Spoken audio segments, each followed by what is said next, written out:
I remember that night like the photograph scratched and faded around the edges. The kind of night where the wind carries everything. Every distant howl, every rustle of leaves, straight to your ears. I was driving the back roads near Millstone, the moon half hidden behind clouds that made the woods look like shadows stacked against each other. My cruiser's lights cut through the darkness, but only just. You get used to the black of those roads. You get used to silence. Mostly, I wasn't on anything urgent. Routine patrol. Just me, the hum of the engine, and an occasional call from dispatch. But then I saw it, blue and red flashing, swaying gently in the night, sitting at a crooked angle in the middle of the road. A squad car. My stomach tightened before my brain could even tell me why. I slowed, my own lights dancing against the empty tarmac. The car, Unit 12, I would later find out, was still running. Lights flashing, engine humming softly. No one inside. I parked a few feet back, cut the engine, and stepped out. The air was thicker than usual, damp with the smell of wet earth, leaves, and something faintly metallic, like old blood. My boots made a muted crunch on the gravel. I circled the cruiser slowly, flashlight tracing the outlines. Doors closed, windows intact. No signs of struggle. Nothing. And yet, something felt wrong. I leaned down to the driver's side window. The glass was cold, the reflection of my flashlight slicing across it. I tapped gently. Nothing. I tried the door handle. Locked. I muttered under my breath. A reflex. A prayer almost that someone had just gone for a walk or, God forbid, run for help. But there was no sign of life. I radioed it in, keeping my voice low, careful not to let the night swallow my words. Unit 12, found abandoned, lights still flashing. No one inside. Check for dispatch record. The crackle of static was my only answer. No one immediately responded. Just a faint hiss in my earpiece. That familiar void of nothing that always makes your skin crawl. I moved around the car again. Something about the way the headlights reflected off the wet road. It was almost like the car was watching me back. My reflection in the glass flickered as I passed. I shook my head, tried to laugh it off, but the sound felt hollow. Even the wind seemed to pause. I checked the back seat. Empty. Everything seemed normal. The equipment, the radio, the little notebooks tucked behind the seats. But there was an absence of the person who should have been there. A presence that wasn't there. I knew it before I saw anything. A creeping feeling at the base of my skull, like something cold had leaned too close to whisper in my ear. I backed away, keeping my flashlight on the cruiser, and radioed again. Dispatch. Unit 12, still no sign of officer. Can you confirm last call? My fingers tightened around and my ecstatic answered me first. But then, faintly, a voice. I froze. It wasn't clear. Hard to place. It could have been wind through the trees, the way leaves rubbed together. But it sounded like words. A syllable, almost. My name? I thought I heard my name. Did you hear that? I whispered, more to myself than to dispatch. No reply. Just a night, waiting, patient. I circled the cruiser one last time before deciding to open the driver's side. Keys were in the ignition. That didn't make sense. Whoever had left it hadn't meant to come back. Whoever had been inside had gone. I pulled the keys, sat in the seat, engine off, and looked at the dash. Everything normal. The radio, though, it clicked faintly. Static. Whispering. I leaned closer. Then a detail caught me. A notebook, slightly open on the passenger seat. I reached for it. Page turned on its own. My hand hesitated. Hovering over the paper. A scribbled note, rushed, jagged letters. Don't look. My pulse jumped. I laughed, nervously. No one could be here. Just the empty cruiser. But the words, they weren't typed or printed. Someone had written them. Or had they? I turned slowly, checking behind the car. Nothing. Trees, darkness, and the long, lonely road stretching in both directions. No footprints. No tracks. Only the lights flashing, blue and red. Relentless and accusing. I got back in the car, trying to steady myself. I called again over the radio, louder this time. Unit 12, this is checking location, no sign of officer. Anyone else near? Silence. A hiss of static. And then that faint whispering again. My name. Always my name. The thing about the dark is how it bends time. A minute feels like an hour like a lifetime. I sat there too long, too aware of every rustle, every creak of the cruiser as it cooled. My mind tried to rationalize it. Maybe the officer had gotten out, wandered into the woods, called for help from a phone. But the road was miles from anything. No houses, no lights, nothing. Only dark, empty trees. Then movement. Not in the trees. Not even in the road. Inside the car. I swear it. The notebook rattled. Just a little, like a soft tap. My stomach dropped. I reached for it again. This time, I touched it, and it stopped. I sat frozen, staring at it, listening to the night, listening to the silence that wasn't really silence. My hand shaking, flashlight swinging slightly, shadows dancing across the cracked windshield. That's when I realized I wasn't alone, not in the conventional sense. No figure, no shape, just the feeling, watching, waiting, breathing in the same dark air. And my name again, faint, almost regretful, almost playful. I called it out. Unit 12? Anyone there? My voice cracked. I sounded small, foolish. Empty road, empty cruiser. Just me, just the night, and that whisper. I didn't stay long after that. I drove back slowly, eyes on the rearview mirror, ears straining for anything out of place. Every shadow looked like a person. Every sound made my hands tighten on the wheel. Dispatch had me on the radio, voice tense, asking what I found. I tried to explain, tried to make sense of the emptiness, but words fail when the quiet is alive. By the time I left Route 9 behind, the memory of the car stayed with me, blue and red lights flashing endlessly, the feeling of being watched, the notebook on the seat, the whispering, repeating my name even as I drove into town. I filed a report, noted every detail I could, but I knew it wouldn't capture the night fully. No report ever could. Weeks later, I drove that road again. Nothing. Empty, quiet, as if the cruiser had never been there. No lights, no engine, no whispering, just the road, stretching, patient, waiting. And I knew in that quiet that it wasn't gone. Not really. Unit 12 wasn't just missing. Something about it lingered.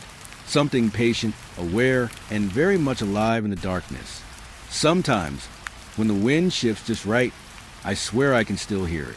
My name, repeated softly, carried over the asphalt, over the trees, into the places where no one else listens. I never stopped driving those back roads, but I never stayed in one place too long either. The night likes to follow, and I have a feeling it remembers me. Just like I remember that empty cruiser. The night after finding Unit 12, I couldn't shake it, not the cruiser itself. That was just a car, but the feeling, the way the darkness seemed to stretch, patient, aware. I stayed late at the station, trying to organize my notes, but my radio kept me on edge. Usually it's a tool, a lifeline. Tonight, it was something else. Static, at first. It was the usual hiss, nothing unusual. But then, I heard it, a word, or maybe just a sound shaped like one. My name. I froze, hand hovering over the microphone. Unit 12, this is anyone there? My voice was low, careful, almost afraid to disturb the air. Nothing. Static again. But faintly, I swear, a syllable curled through it. I rubbed my temples. Stress, adrenaline, sleep deprivation. It had to be that. Yet it wasn't just a random crackle. It was deliberate, measured, waiting for me to notice. I leaned back, eyes on the small radio display. The channel was idle, nothing on the logs, no transmissions. Yet my name whispered to the speaker again, soft, elongated, almost like someone speaking underwater. I gripped the desk edge, trying to steady my racing heart. Okay, I muttered. You're imagining it. You are. I repeated the words in my head like a prayer, over and over, willing logic back into the room. But the next time it came, there was more. A detail. My first shift as a rookie. The night I responded to a house fire on the edge of Millstone. The sound of smoke alarms, screaming neighbors, The way I slipped on wet gravel trying to reach the door. The radio whispered it all. I leaned forward, hands shaking. Who's there? My voice sounded wrong to me. Strange and small. The static hissed louder, then quieter, then words. Not just words. Observations. The gravel slicked under your boots. You almost fell. You didn't see the cat until it ran across your path. I froze. I hadn't told anyone that story. Not the captain, not dispatch, not anyone. I swallowed, trying to rationalize it. Perhaps someone at the other end of the channel was playing a cruel joke. But why mimic the exact pattern of my memory? Why know what no one else could? The radio hissed again, this time rhythmic, deliberate. My desk lamp flickered. Shadows stretched across the walls of the station, like dark fingers reaching toward me. I closed my eyes for a moment. When I opened them, the voice was back. Clearer, yet warped. You were afraid. You didn't want to go in. But you did. That's why they followed you. I shivered. Followed me? Who? The words caught in my throat. No one was there. Only the radio. Only that sound that shouldn't exist. I reached for the microphone, but my fingers hovered. It wasn't a conversation. Not really. The voice wasn't asking for anything. It was recounting, naming, observing. Everything I had tried to keep private. Every mistake, every small fear, every quiet moment no one else noticed. The hum of the fluorescent lights above seemed louder, more deliberate. I could hear the rustle of paper, the slight creak of the chair behind me. But I was alone. I told myself that over and over. I glanced at the clock. 2:13 a.m. The world outside was black, the parking lot empty. Only the echo of my own breathing, heavy and uneven, and the radio whispering. It began to describe my family home, my childhood bedroom, the faded wallpaper, the old desk with pencil marks carved into it, the loose window latch that never stayed closed. How could anyone know? No one else had been there in decades. I froze. My pulse rattled in my ears. Who is this? I whispered, not to the radio, not to myself, just out loud, as if speaking could anchor reality. The reply came in fragments, distorted. They watched, always, through cracks, through doors, waiting for you to grow, waiting for you to leave. I leaned back, chair scraping softly against the floor. My stomach turned. The hairs on the back of my neck prickled. Something cold brushed against my spine, though no one was there. The radio hissed again, faint static, then words. You thought you left them behind. You didn't. They never left. I wanted to scream. I wanted to throw the radio across the room, but I couldn't. Something rooted me in place. My mind felt split, half desperate for logic, half drowning in the impossibility of the moment. I tried calling the dispatch channel, another channel, anything. Static answered. Always static. Always that faint echo of my name lingering at the edges. I thought of Unit 12 again. Empty cruiser, engine running, lights flashing. The same awareness, the same silent watching.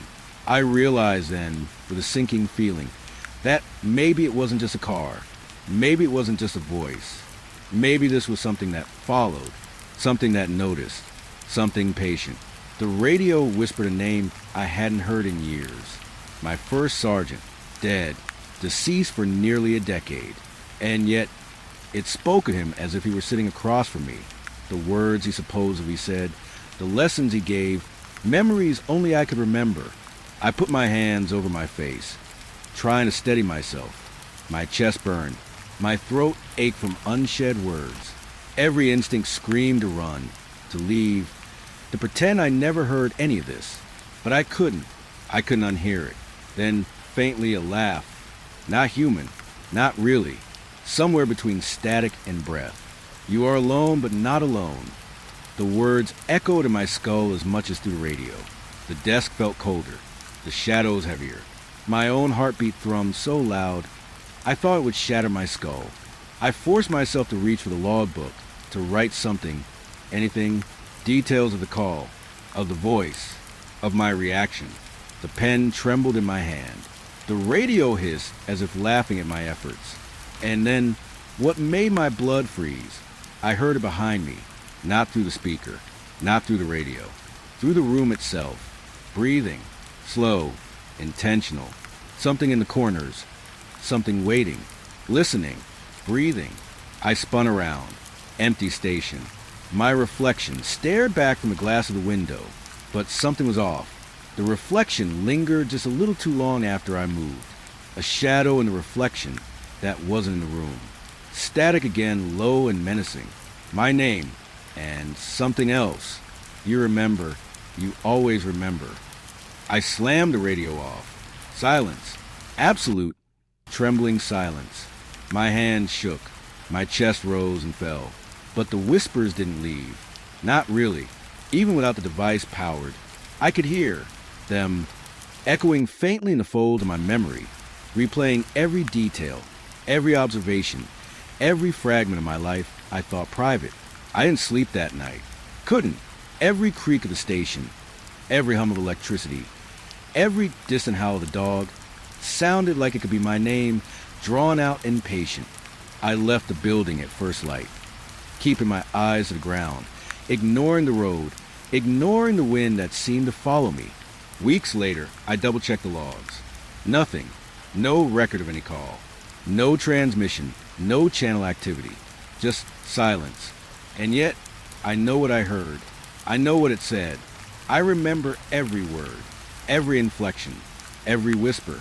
Sometimes, when I'm alone, working a late shift, I swear I hear the faint hiss of that radio. A whisper my name curling through the static like smoke, curling around the edges of my thoughts. Not through the device, not through any tangible medium, but in the room, in the air, in me. And I know, even if I turn everything off, even if I run far away, it remembers, knows, observes, patiently waiting for the next time my attention falters, for the next time I let the night stretch its hands toward me. I've learned to live with it, to nod and pretend it's nothing, but I can never unhear the radio. The whispers, the way the darkness now feels alive, informed, aware of me, and I know one day I will hear my name again. And when I do, I will understand that the voice was never coming from a machine. It was coming from me all along. I started that night thinking it would be just another patrol, quiet roads, a few stragglers heading home, maybe the occasional deer leaping across the highway. Nothing unusual. I drove slowly to the back roads, fog clinging to the trees, soft enough to make the headlights feel dim and weak. It always feels different at night out here, like the darkness is breathing with you, not around you. I was near the edge of the old Pinecrest woods when I first saw it. Just a flicker at the corner of my eye. A shadow crouched between the trees, or maybe just standing there, too dark to make out anything, but heavy, deliberate. It moved in a way that made the hair on my arms rise. I slammed the brakes gently, the tires squealing against the asphalt, but careful not to draw attention to myself. I wasn't sure what I expected. Another drunk kid, maybe a stray dog, but this wasn't any shape I recognized. I stepped out of the cruiser, boots crunching softly on the gravel. My flashlight cut through the fog, sharp and trembling in my hands. The shadows shifted, just enough that I could tell it wasn't a trick of the trees. It didn't run, didn't even move like an animal. It just waited, watching. "Hello," I said, my voice rougher than I realized. "You lost?" No answer, only the fog curling through the treetops, cold and wet against my face. But the feeling, like something was staring right through me, was so heavy I could almost hear it breathing. My pulse picked up, but I forced myself to stay calm, stay in control. That's the first rule. Do not let the unknown break you. I took a step forward. Another. The shadow moved again, slow, deliberate, almost floating, like it knew I was watching. I swept the flashlight, trying to catch more than the vague outline. And every time I got a better glimpse, it vanished. Not into the darkness, not into the trees. Gone entirely. Just nothing, as if it had never been there. I cursed under my breath. What the hell? I kept walking toward where it had been, the beam cutting through the fog. Every footstep sounded louder than it should have, echoing against the trees, against the dark. I half expected it to disappear, leave nothing but emptiness, and yet it always seemed to linger, just at the edge of sight, watching, waiting. I thought about turning back. Part of me screamed to climb into the cruiser, lock the doors, and drive until the road swallowed me whole. But another part, the part that had driven me into this job in the first place, kept me rooted. I had to see it, had to know. That's when I realized something worse. It wasn't hiding from me. It was testing me, measuring, waiting for a reaction. The forest seemed quieter then. Not just quiet, but expectant. The fog thickened, and I could see my breath in the beam of the flashlight, curling and breaking into the shadows. And in those shadows, at the very edge, it moved again. Just the faintest hint of a figure. Tall, thin, impossibly dark. Not a man, not an animal. Something that didn't belong. I raised the flashlight higher, scanning slowly, carefully, and suddenly it vanished, like it had never been there. I blinked, shook my head, my heart hammered, but the sense of being watched didn't fade. If anything, it grew. I tried calling dispatch. Unit 7. I see something out here. No, I don't know what... I cut myself off. What was I going to say? That some shadow was lurking at the edge of the woods, disappearing whenever I looked? They'd chalk it up to nerves, to fog, to a trick of the light. But I knew better. I knew I wasn't imagining it. I moved along the edge, flashlight sweeping, eyes darting, ears straining for the smallest sound. And there it was again, just a corner of the dark, just a suggestion of shape. Watching, waiting. I took another step. Nothing. Took another. Still nothing. I circled, trying to anticipate its movement. My skin crawled. It was like staring into water too dark to see through. Every movement uncertain, every detail slipping from me the moment I tried to pin it down. And then I heard it. Not a voice, not a growl, a quiet breath, too deep, too slow, echoing through the fog like it came from the woods themselves. My flashlight swung around, catching nothing but trees, mist, and the twisting shadows of branches. I swallowed. My hands shook. I reminded myself, there's always a rational explanation. Always. Could be a man hiding, playing a prank. Could be a deer, caught in the fog, its shadow stretched by the moonlight. Anything but whatever this was. I stepped closer to the edge of the tree lean, heart hammering, and then movement. A step? Or was it a shift of shadow? I don't know, but my mind painted it in the darkest strokes, in shapes too unnatural to be real. I stepped again, and it vanished. Not around a tree, not behind a bush. Gone. Absolute silence. The forest had swallowed it. And yet, I felt it. Behind me. Ahead of me. Just outside the reach of the flashlight beam. Something aware. Something patient. I took a shaky breath. Tried to convince myself I was overreacting. The shadows play tricks. Fog does weird things. But my gut told me otherwise. My stomach twisted in that familiar way I've learned to trust. Warning. I stood there, gripping the flashlight like a lifeline, scanning. And then I heard it. Not behind me, not in front of me, but all around me. A faint, deliberate sound. Footsteps? No. Too light, too careful. And then the whisper of movement through the trees, rustling leaves like it was gliding over them, not walking. I stepped back toward the cruiser, flashlight trembling in my hands. And then I saw it again, only for a moment. A tall, impossibly dark figure standing between two trees, as still as a fog, as silent as the night itself. And then, gone. I froze, my breathing loud, my pulse like a drum in my ears. I wanted to call it in to say something, but words wouldn't come. The radio in the cruiser crackled faintly, just static. No comfort, no answers, only static, like the world itself was holding its breath.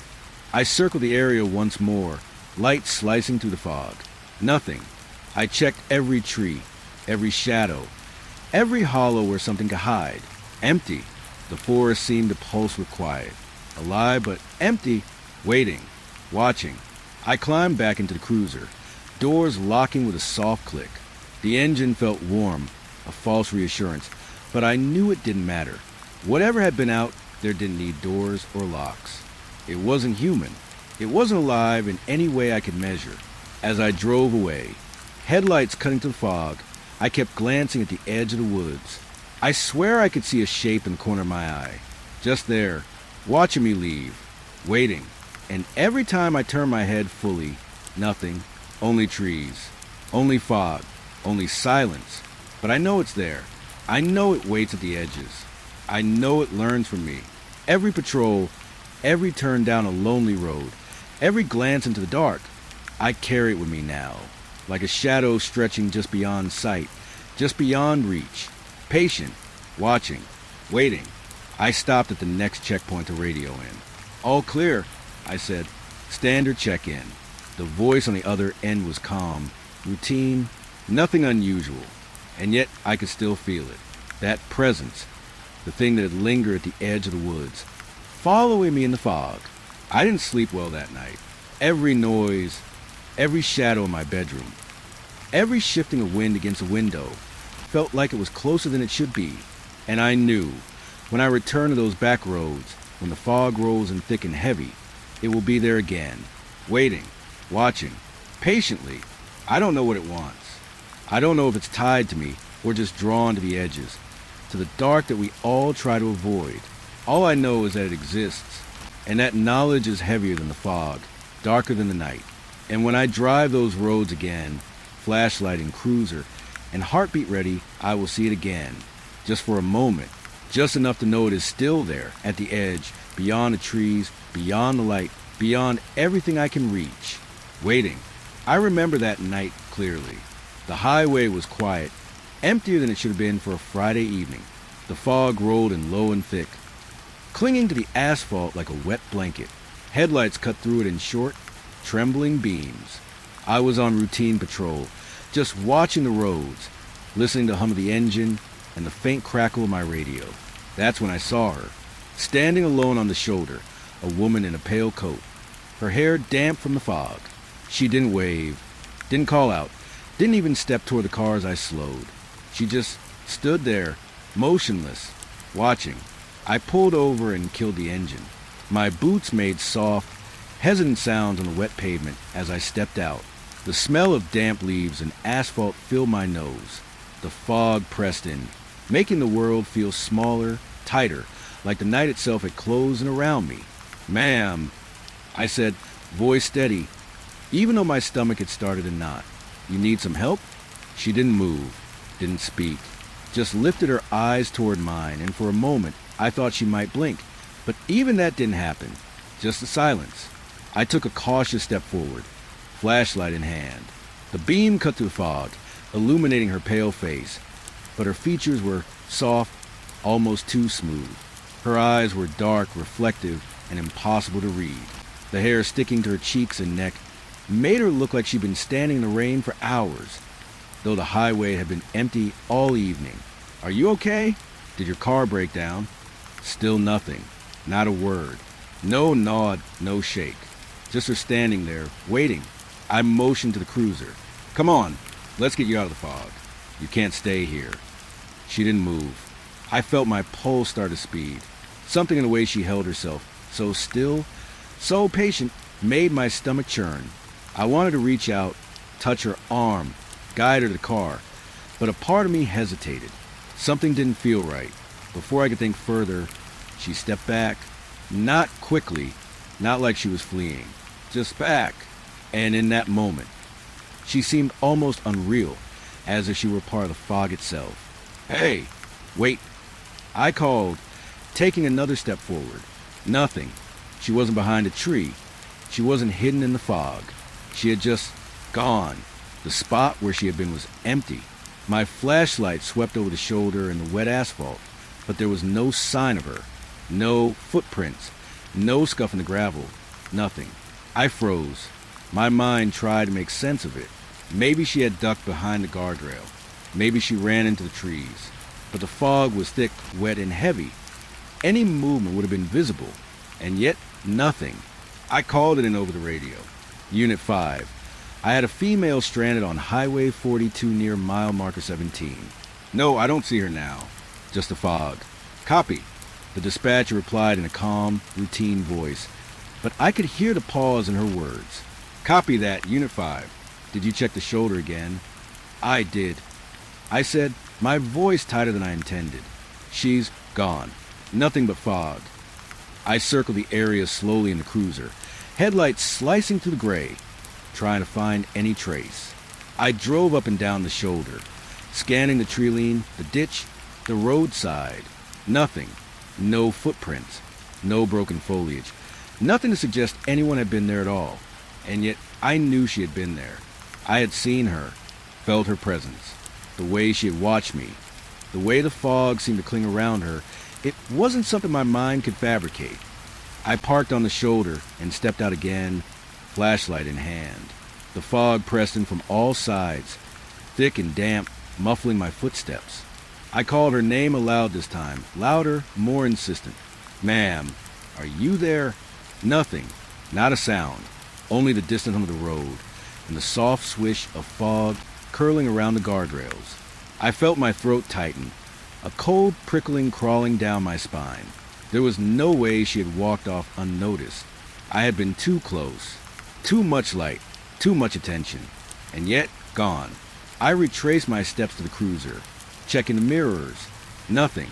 The road stretched on empty, the fog heavy and silver in the beam of the headlights. The trees loomed like silent watchers. I got back in the car, locked the doors, and radioed again. Dispatch, Unit 5. Negative contact. Subject vanished. Shoulder clear. Requesting advise. There was a longer pause this time. I could hear the faint rustle of papers on the other end. Copy that, Unit 5. If the subject appears again, call back immediately. Otherwise, proceed with patrol. I repeated the patrol, driving slowly, scanning every curve, every tree line, every flicker of fog. And through it all, I couldn't shake the feeling that she was still there, just beyond a reach of sight, waiting, watching. Every time I passed the spot where she had stood, I felt the weight of her eyes on me, though there was nothing to see. Every shadow seemed heavier, thicker, darker than it should have been, and every gust of wind whispered, like it was carrying her presence through the trees. By the time I returned to the station, my hands were cold, my stomach still twisted, and my pulse ragged. I logged the call, described the situation exactly as it had happened. Stranded female, pale coat, no response, vanished before assistance could arrive. The supervisor glanced at me as I finished typing. Anything else? He asked. Nothing, I said, but my voice sounded hollow even to me. I didn't tell him about the way I had felt her watching me, the way the fog seemed to shift when she moved, the way the silence had been too quiet, too intentional. How could I explain that? They'd laugh it off, write it as nerves, mistaken identity. Later, when I replayed the patrol in my head, trying to convince myself it was some sort of trick, some ordinary explanation, I realized something worse. She hadn't left. She couldn't have. She wasn't hiding. She had just stepped out of our reality for a moment, walked between the spaces we can't see, and the thought of it made my stomach turn all over again. I drove home that night slower than usual. Every rustle of leaves, every flicker of shadow in the fog, every passing car made me tense. And though the road was empty, I felt the weight of someone or something walking alongside me, just out of sight. Not moving fast, not chasing, just keeping pace. I kept checking the rear view mirror. Nothing, only the faint glow of my taillights in the fog behind me. But the feeling lingered, that same weight on my chest, that same shiver at the base of my neck. The certainty that she hadn't left at all. She had just vanished in a way that didn't obey any rules I knew. I tried to sleep, but the images stayed. Pale coat, damp hair, eyes too dark to read, standing alone on the edge of the fog, and that impossible stillness, as if she weren't waiting for help, but waiting for me. The next morning, I drove past the same stretch of highway during the day. The fog was gone, the road was clear. No trace of her, no footprints, nothing at all, just the ordinary world. But I knew deep down that she had only stepped out for a moment, and one day, on a night like that, she would step back in, and I would be there. Here's a cinematic first-person horror script for Chapter 2. No footprints, 1 for 100 words. Tailored for immersive, AI-friendly narration. The next time I went back to that stretch of highway, it was during the early morning hours. when the fog had thinned but the chill still clung to the asphalt. I thought maybe, just maybe, I would see something normal. A hitchhiker, a broken down car, something that made sense. But there was nothing, nothing at all, not a hint that someone had ever been there. I tried to shake it off as I got back in the cruiser, telling myself that people vanish all the time on country roads. People walking off into the night, leaving no one to notice. But deep down, I knew that wasn't it. That pale figure, her stillness, the way the fog had wrapped around her, it wasn't normal. And then the radio squawked. I froze mid-turn, hand hovering over the gear shift. It wasn't a standard dispatch call. It was faint, static-laden, barely audible. A soft, trembling voice came through, almost carried by the interference. Help, please help. I glanced around the empty road, headlights cutting through the mist, shining on nothing but the shoulder and the trees beyond. My pulse jumped. It wasn't coming from the radio traffic I was used to. It wasn't coming from another officer. And I knew just instinctively that the voice was coming from that spot. I parked and stepped out again, flashlight in hand. The fog had rolled in thicker this time, curling in lazy tendrils over the asphalt. I scanned the shoulder, the ditch, the tree line. Still nothing. No footprints, no disturbed leaves, no sign that anyone had been there. Ma'am. I called out, voice steadier than I felt. Are you there? Silence, except for the faint, intermittent crackle of the radio. The voice returned, soft, pleading, distant. Please, I can't, they're watching. I froze. My stomach dropped. It wasn't the same woman. Not exactly, but the cadence, the tone, it was hers. Her presence. And the words, they were fragments disconnected, but they made my skin crawl because they weren't generic. They weren't something anyone else could know. I scanned the shoulder again, focusing on every shadow, every rustle of the trees. Nothing moved. Nothing was there, and yet the voice persisted, threading through the static, filling the cab of the cruiser like a whisper in the ear. I radioed dispatch. Unit 5, I'm on Highway 42 near mile marker 17. I'm getting the call. No, not from the system. It's just the voice. Repeat, just a voice. Can you confirm anything? The dispatcher's calm voice came back after a pause. Unit 5, all clear on our end. No calls showing from that location. Are you sure you're hearing it correctly? I'm hearing it fine, I said, but my voice betrayed the tension I felt. It's coming from the shoulder.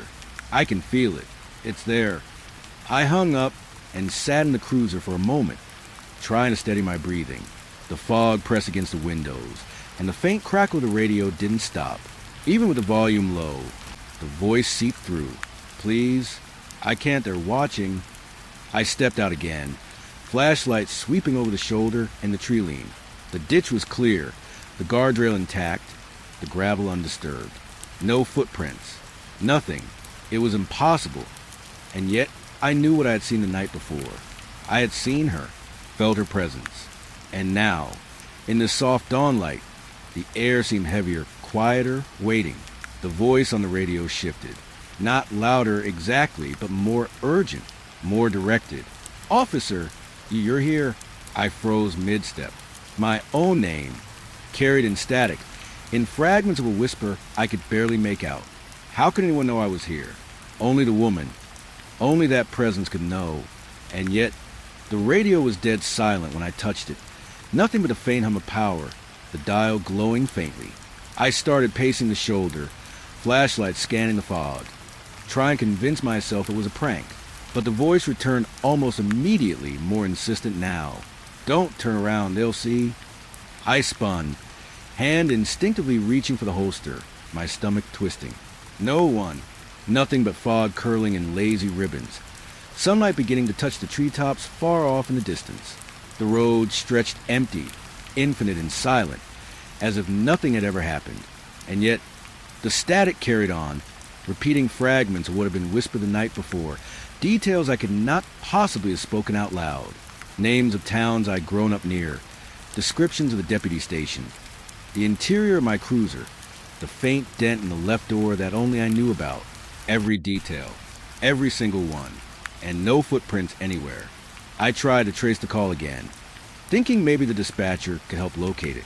But the system was clean. Nothing, not a single trace. The coordinates came back as nothing. An empty point in the middle of the shoulder between fog and trees. And the voice continued to whisper, not from a phone, not from the radio, but in the air around me, threading through the static, threading through my own thoughts. I took a step back toward the cruiser, shaking, fumbling with the keys. The voice shifted again, almost a laugh this time, soft and cruel, yet distant. You can't see me. I swallowed hard, trying to steady my nerves. Every muscle in my body screamed at me to drive away, but my feet were rooted. I couldn't leave. Not yet. I needed to know. I needed to understand. Who's there? I called, my voice shaking despite my best efforts. Nothing. Only the faint, static-laced whisper in the cab of the cruiser, rising and falling like the tide. Then a new sound. The faintest scraping on gravel, as if someone or something had stepped into the fog, unseen. My heart hammered in my chest. I spun, flashlight slicing through the dense mist. Nothing. The shoulder remained empty. The ditch remained undisturbed. The trees swayed, but no shadow moved in them. And still, the voice repeating in fragments. Don't leave, stay. I felt my hands trembling so hard I had to grip the wheel of the cruiser. The fog pressed closer, curling under the tires, under the beams of my flashlight. The sun had risen higher now, but the fog and the presence didn't dissipate. It clung patient, waiting, watching. I radioed dispatch again, voice tight. Unit 5, I'm getting more calls. Or a voice. Repeat, it's coming from the location I mentioned. There's nothing here, and yet the dispatcher paused, quiet this time. Then, Unit 5 advised caution. We're showing nothing. Nothing at all. You might be experiencing interference. We recommend returning to station. I wanted to argue, to explain, but I couldn't. Every instinct screamed that leaving would be a mistake, that the presence, whatever it was, would follow if I moved, that it would linger in that shoulder until I returned again. I stayed for hours, circling the area, pacing the shoulder, my eyes scanning the fog, my ears straining for any sound beyond the whispering static. Every rustle of leaves, every branch breaking under unseen weight, made my stomach knot. And yet, no footprints, no trace, not even a scuff in the gravel. Finally, I drove back to the station, keeping the lights on, the radio muted, heart still hammering. I logged the incident, trying to capture it all, every whisper, every fragment of the voice, every impossible detail. My log would read, 911 calls from empty highway, no subject found, no footprints, subject unknown. But I knew better. I knew she hadn't left. She had never left. She was still there, lingering just beyond sight, calling out through static, through fog, through some impossible space I couldn't name. And I knew, as I sat at my desk later, staring at the blinking lights on the radio console, that one day she would call again. And when she did, I would be there. Here's the full cinematic first-person horror script for Chapter 3. She calls back, 1 for 100 words, designed for immersive AI narration. It started just after midnight, the kind of hour where the station hums low and the fluorescent lights buzz in time with the blood in your ears. I was sipping a cold cup of coffee, trying to stay awake after the long shift, when the console blinked. Another call. The thing is, the call wasn't on the line. It was through the system itself. Not a phone, not a radio, not a recorded transmission. The soft, desperate voice came from dispatch speakers, filtered through static but unmistakable. Please help me. I froze, hand hovering over the headset. My stomach twisted. I knew that voice. I knew it. That pale, silent woman from Highway 42. The one with no footprints, no car, no explanation. She was calling. And she was calling through us. I leaned closer, trying to trace it. The console gave nothing. No number, no location, no active line anywhere in the county. Yet there she was, pleading, soft and broken, filling the quiet room like she had been there all along. Help, please. I muted the microphone and pressed the speaker down to the console, straining. Every word she spoke was perfectly clear now, every fragment of panic, every tremble in her tone. But the words, God, the words were not random. They described things only I knew. The cruiser left its lights on, she whispered, her voice shaking, trembling, almost crying. It's abandoned. I can see the dent on the left door. I felt bile rise in my throat. Every little detail she mentioned, the scratches, the dashboard, the cracked cup holder, it was all true. How could she know? How could anyone know? And yet there was no cruiser anywhere near her location, or at least none that anyone could find. I keyed the radio, trying to reach another officer. Unit 5 to dispatch. Can you verify a transmission on line 2? Some. But the voice cut through my attempt, louder now, more insistent. Please, don't ignore me. I'm here. I'm cold. I swallowed hard and leaned back, rubbing my eyes. My own heartbeat seemed deafening, a drumbeat against the low hum of the station. Where are you? I asked softly, almost afraid to break the fragile rhythm of her voice. Silence. And then, I'm behind the trees watching you. My stomach clenched. Not literally behind the trees. I knew, but somehow she existed in the space between our reality and somewhere else entirely. And the radio, the dispatch system, it was her conduit. I tried calling the line back, tracing it through the system. Every attempt came back as nothing. Clean, empty, no origin, no logs, no active line. And yet, every time I returned to the speaker, she was there again. Please, I can't move, they're here. The static flickered, then warped. Her words began overlapping. A dozen little whispers layered over each other, echoing in the corners of my mind. I had to lean back, press my hands against my temples to hold myself upright. The station felt suddenly enormous, silent in the wrong places, echoing in ways it shouldn't. I keyed the mic again, voice tight. Unit 5 to anyone. Is anyone picking this up? Dispatch, respond. Her voice responded before anyone else could. I'm trapped. I can see everything, but no one sees me. Help. I froze. The words weren't coming from a person at a phone or from a recorded call. They were in the air, in the circuits, in my own skull, threading through static and blood. I had no words left. Nothing that could convey the horror of hearing someone or something call out for help from a place that doesn't exist. I pressed the console again, trying to locate a source, tracing the signal as if the scratches of a pen on paper could lead me somewhere tangible. But the system reported nothing. Zero. And yet the voice persisted, rising, falling, shaping words that seemed to know my every thought, my every memory. I see. Your desk, your chair, the coffee you spilled earlier. I felt sweat bead along my hairline. She could not be here. She was gone. She had vanished. And yet, she knew me. She knew every small detail about the station, about my routine, about the chaos of an ordinary shift. My radio crackled, a faint undercurrent beneath her voice. Other officers were calling in, wondering if I was okay. I barely answered, voice tight and shaky. I'm fine. Just system interference. Lies. Everything was a lie. She was real, somehow, and she was communicating to the very heart of our network, mocking our inability to see, to help, to reach her. Please hurry before. Her words trailed off, swallowed in static, leaving only the impression of urgency, of fear, of something unspeakable hovering just beyond our reach. I pulled a chair close, sitting rigid, flashlight under the console as I traced the cables, the inputs, anything that might explain the impossible. Every wire led exactly where it should, yet every signal remained perfectly hollow, clean, empty, and yet she persisted. I can see the highway, the ditch, the guardrail, the fog. Tears pricked at the corners of my eyes. I recognized every word she spoke. Every image she conjured was drawn from memory I had of the night I first found her on that foggy road.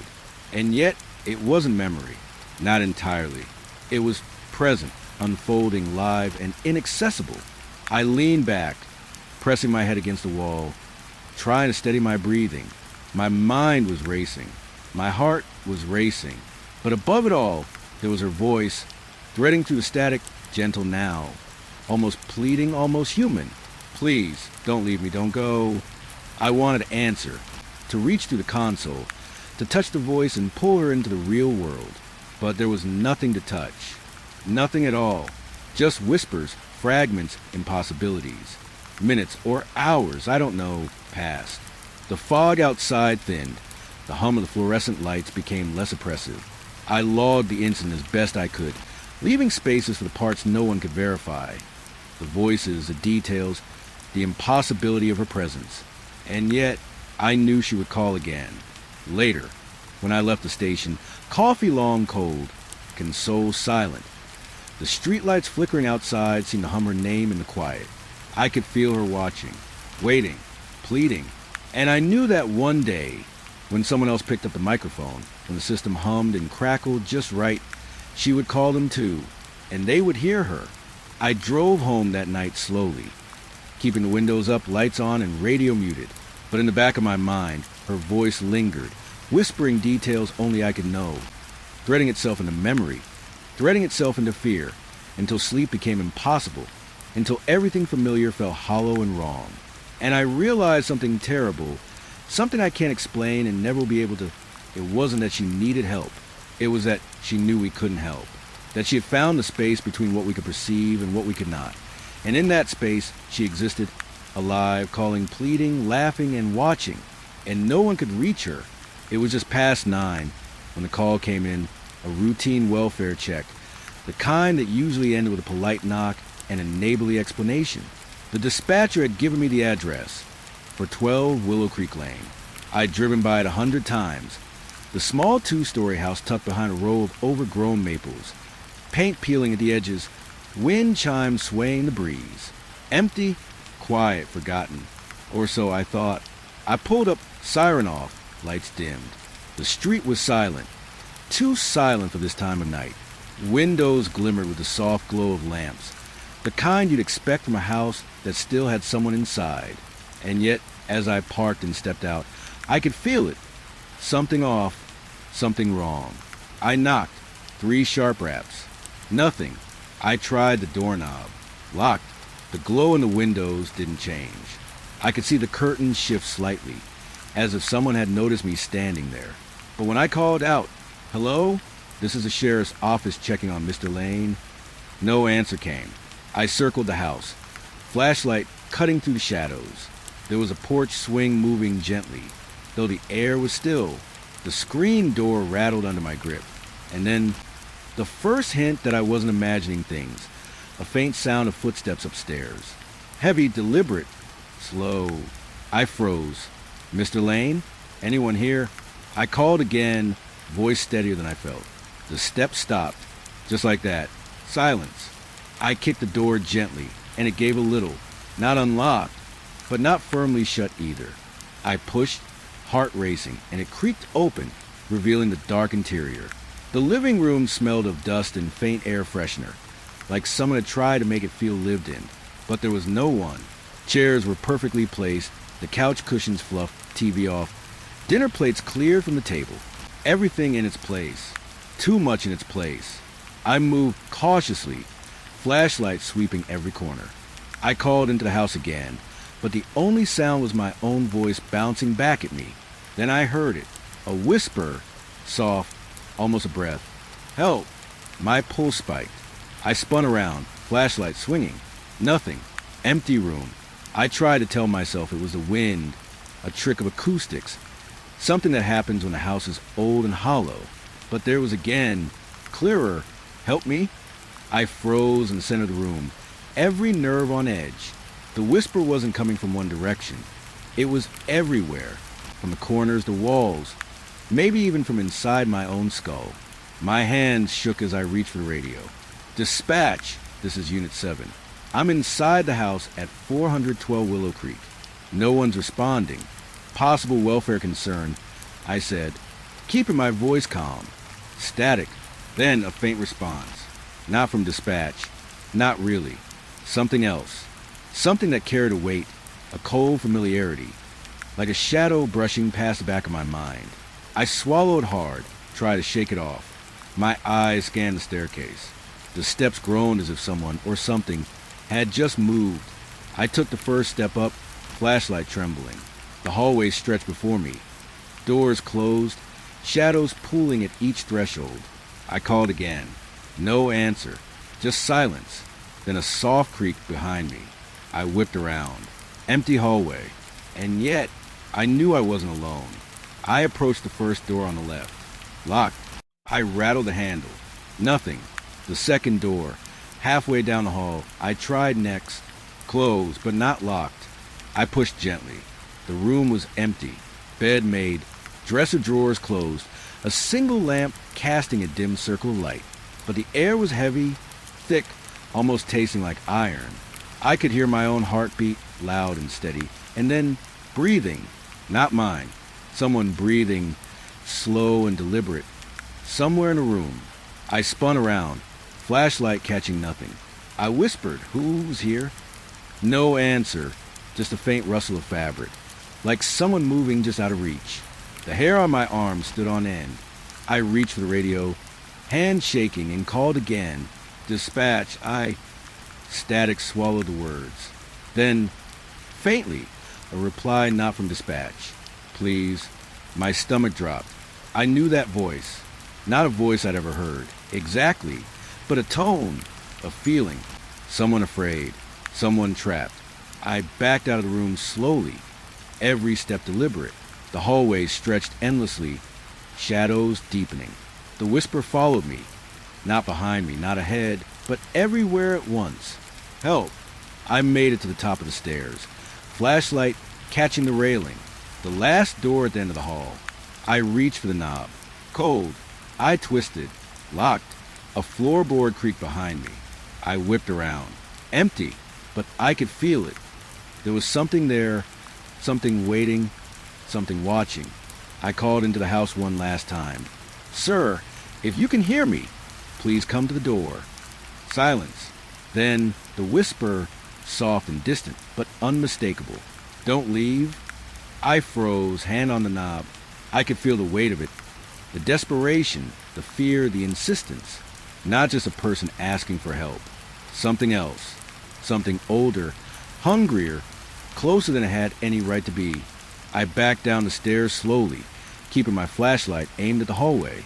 The living room was empty. The swing on the porch no longer moved. The lamps in the windows glowed faintly, as if someone had adjusted them. I stepped outside, heart pounding, and the door shut behind me with a soft click.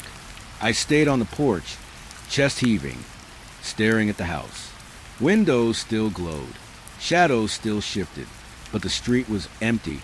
The night was quiet. Too quiet. I called dispatch again. Unit 7 outside at 412 Willow Creek. House appears vacant. No one contacted. I'm waiting here. Static. Then just a hint of the whisper, carried on the night air, brushing the back of my mind. "Don't leave." I drove away slowly, lights scanning the property one last time. Every time I blinked, I thought I saw a figure in the windows, watching, pale, still, silent, not moving, but somehow present. Even now, hours later, sitting at home with the lights on and doors locked, I can't shake it. The sound of my own name whispered through the walls. The memory of a house that was occupied and yet entirely empty. A presence that should not exist. I know it's still there, waiting, watching, calling, because the moment I stop thinking about it, I hear it again in the back of my mind, faint, impossible. "Don't leave." I stayed in the driveway longer than I should have, trying to convince myself the house was empty, that the whispering was nothing more than imagination. But every shadow in the yard seemed to stretch closer, and the faint glow from the windows was too steady, too purposeful. My stomach tightened, a knot of instinct telling me that leaving now would be a mistake. I got out again. My flashlight cut a narrow path through the darkened yard as I approached the front door. The wind had died down, leaving an unnatural stillness. The swing on the porch didn't move this time, but it felt like it should have. The air was thick, humid, pressing against my skin like it had weight. I gripped the doorknob and pushed. The door swung open without resistance. Inside, the air smelled of dust and that faint, sweet undertone I'd noticed earlier, like someone had tried to make it smell lived in. I stepped cautiously, radio at the ready, eyes scanning. The living room was exactly the same as I'd left it, the furniture undisturbed, the lamp still casting that faint glow, the TV silent. I tried not to think about the whispering, tried to remind myself that it was empty, but then from above it began, a slow, deliberate creak from the second floor. Footsteps, heavy ones. I froze. My hand gripped the railing tighter. The sound repeated, not hurried, not frantic, but deliberate. Someone pacing, waiting, watching. I swallowed hard, trying to steady my breathing. Hello. My voice sounded small in the empty house. The footsteps stopped. Then, just as I started up the stairs, they moved again, closer to the top. Each step made the floorboards groan in a way that sounded deliberate, like the person or thing was aware of me, tracing me, studying me. I climbed slowly, one step at a time, flashlight illuminating the hallway at the top. Every door along the corridor was closed, but I could hear it moving behind them. One door, at the far end, rattled softly, then went silent. My heart pounded in my chest. I forced myself to focus, to keep the beam steady. The hall stretched before me, shadows pooling in the corners. And then I noticed it, the faint outline of a door frame across the hall, where a shadow moved inside. Not a trick of the light. It shifted as if someone were standing just behind it, breathing, waiting. I reached the first door on my right. Locked. I jiggled the handle. It didn't budge. Then I tried the next. Closed, but unlocked. I pushed gently. Empty. Bed made. Dresser drawers shut. Lamp casting a soft circle of light. But the air felt different. Heavier, warmer. Like it had been exhaled by something just moments before. And then I heard it. Slow, steady breathing. Not mine. I froze, holding my flashlight tight. The sound came from somewhere in the room, but not near me. The bed didn't move. The dresser didn't move. I whispered, "Who's there?" Nothing, just the breathing. And then a faint creak, like someone had stepped closer. I spun the flashlight around. The beam caught a shadow moving just outside the door, against the wall. Impossible, quick, fleeting. My stomach dropped. Dispatch, Unit 7, upstairs, possible intruder. I said into the radio, trying to keep my voice steady. Static answered. Then a faint hiss, almost like a whisper. Don't. My pulse spiked. I flicked the radio off, listening. The breathing continued, deliberate, paced. Not hurried, not scared, but deliberate, like it belonged there. I moved down the hall slowly, flashlight searching for the source. The air grew colder, prickling the back of my neck. My eyes caught the edges of the doors, faint movements in the shadows that didn't belong. And then it happened. Footsteps directly above me, moving across the ceiling of the hallway. Slow, heavy, as if someone was pacing just above, waiting. My stomach twisted. I could feel it in my bones. I was not alone, not upstairs, not downstairs, not anywhere that mattered. I reached the last door at the end of the hall. Locked. I rattled it gently. The sound of breathing stopped. Silence stretched, thick and suffocating. Then a soft knock from the inside. I jumped back. My flashlight flickered. The knock came again, slow, deliberate. I whispered, "Who's there?" A faint, almost inaudible reply. "Don't." I felt it then, a presence in the hallway with me. Not a person, not something I could see, but aware of me. My legs shook, my hands shook. I wanted to run, but the hallway seemed longer, the shadows deeper. I pressed against the wall, trying to peer around the corner. Nothing, but the breathing returned, heavier now, closer, like it had stepped into the hallway with me. The air moved, as if something passed through it, brushing against my skin. I stepped back slowly, gripping the railing of the staircase. Each step made the old wood groan. The breath followed me down the hall, lingering, deliberate. I reached the stairs. Every instinct screamed at me to leave, to get out of that house. But curiosity, or maybe obligation, kept me there. I ascended slowly, one careful step at a time. The flashlight beam jittered, casting long, flickering shadows along the wall. Halfway up, I felt it. Cold air rushing past me, not from an open window or vent. Something exhaled near my neck, and I almost screamed, but I kept going. At the top of the stairs, the hallway stretched in both directions. The doors on the left and right were all closed. Shadows pooled in the corners, waiting. I moved toward the first door on the left. Locked. Tried the second door. Closed. Not locked. Pushed it open slowly. Empty. Bed made. Dresser drawers closed. Lamp glowing. The air heavy. And then the sound. Breathing. Closed. Deliberate. Behind me, I spun. Flashlight cutting across the room. Nothing. But the sense of presence was undeniable. I could feel it pressing in, aware of me. Curious. I whispered, "Show yourself." Nothing. The breathing continued. Slow, deliberate near the ceiling. The room grew colder. I backed out slowly, heart hammering.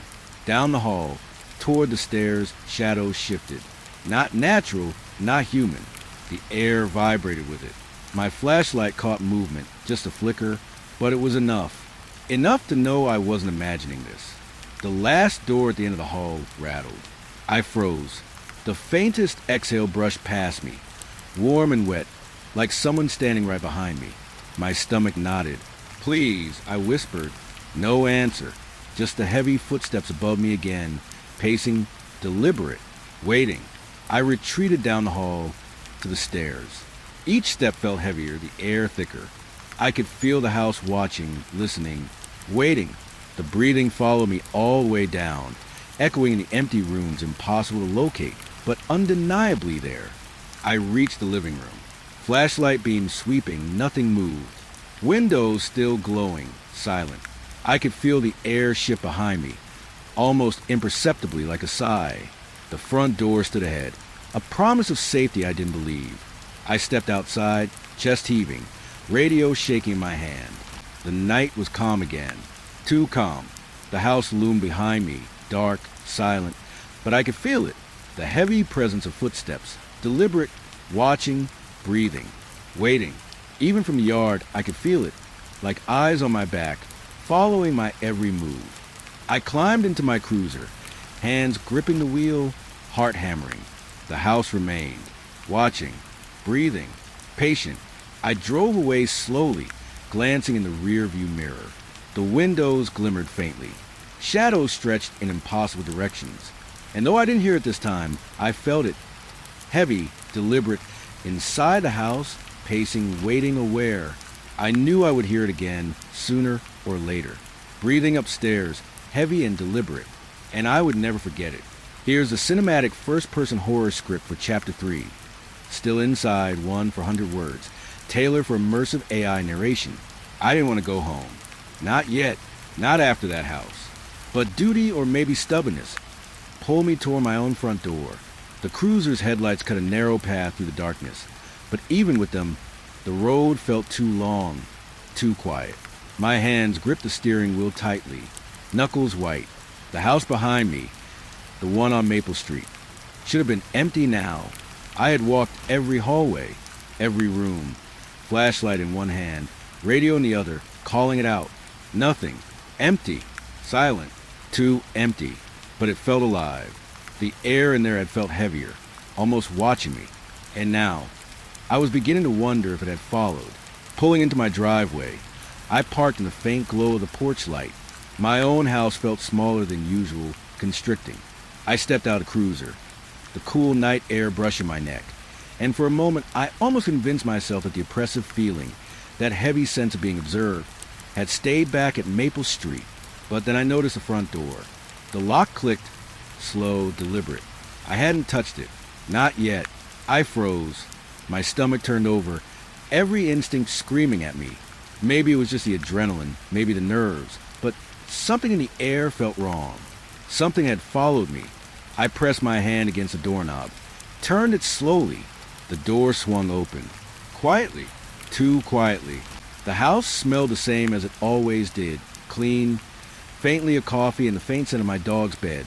But the air was heavier, denser. It pressed against me as I stepped inside, shoes making no sound against the hardwood floor. I set my keys on the counter.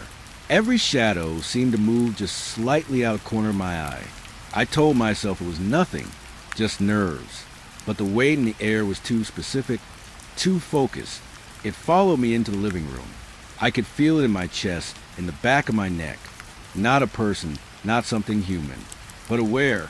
I tried to laugh, just a short, bitter sound. Get a grip? I muttered to myself. It's just your imagination. I walked toward the couch, sitting down carefully, listening. The house was silent, or it should have been. But then came the sound I knew too well. Slow, deliberate breathing. Not mine, not even the dog's. It wasn't a whisper this time. It filled the room, thick and close, as if someone were leaning just behind me. I froze. My eyes darted around. Flashlight from my cruiser, still sitting on the counter. I didn't want to turn on the ceiling light. Too final, too revealing. But I needed to see. I needed to confirm it. I flicked it on. Nothing. The room was empty, but the air felt wrong. The breathing continued, not moving, not shifting. It was patient, like it had all the time in the world. I told myself to stand, to face it. Slowly, I rose from the couch, hands trembling, flashlight in hand. The beam scanned the room. Nothing, not a shadow out of place, not a sound. But I could feel it. The kitchen. I moved there next. Cabinets, counters, everything in its usual place. The refrigerator hummed. The clock ticked. But the air was different, charged, tense. And the breathing had shifted. Closer now, coming from above. My stomach sank. Upstairs. My bedroom. The guest room. The hallway where I kept my office. All rooms above me. And though I didn't want to, I had to check. I couldn't ignore it. Step by step, I climbed the stairs. Each groan of the old was sending shivers down my spine. I tried to keep my breath steady, but it came in short, uneven gasps. The air grew colder, tighter. I could feel the presence, just behind me, watching, waiting. I reached the top landing. The hallway stretched out, doors on either side. I moved toward my office first. Locked. That was normal, but something about the lock felt different, heavier, like it had been twisted and turned without me noticing. I tried the guest room next. Unlocked. I pushed it open slowly. Empty, bed made, closet doors closed. Nothing. And yet, the breathing was there, always there, behind me, everywhere. I stepped into my bedroom. My own bed, my own comforter, my own life. But it didn't feel like mine. The room felt alien, invaded.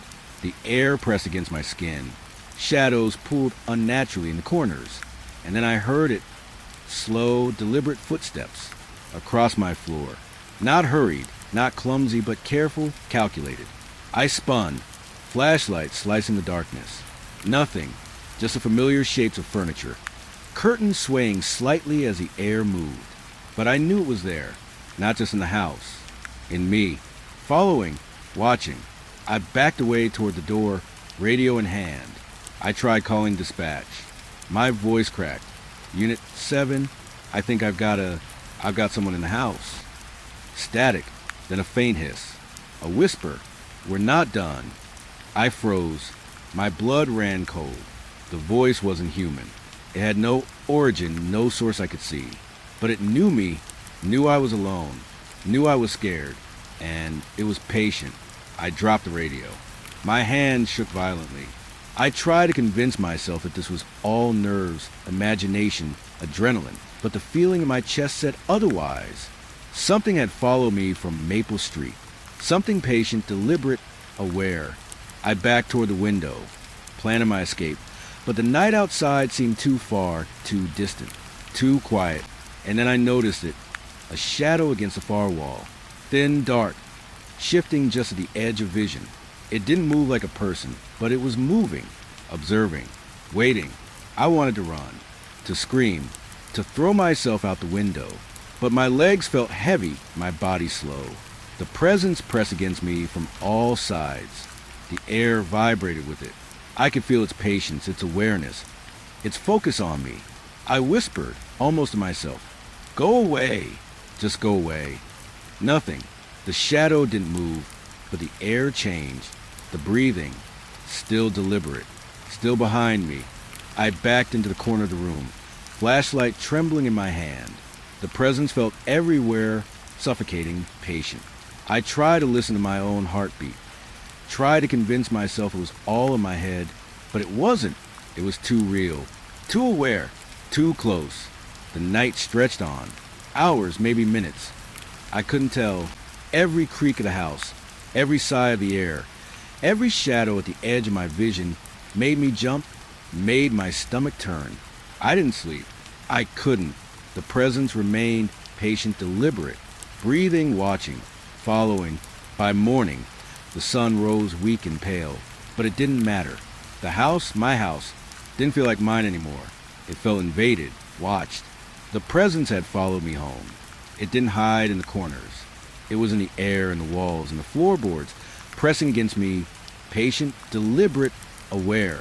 And I knew, as I stared at the soft morning light through my blinds, that it wasn't going anywhere.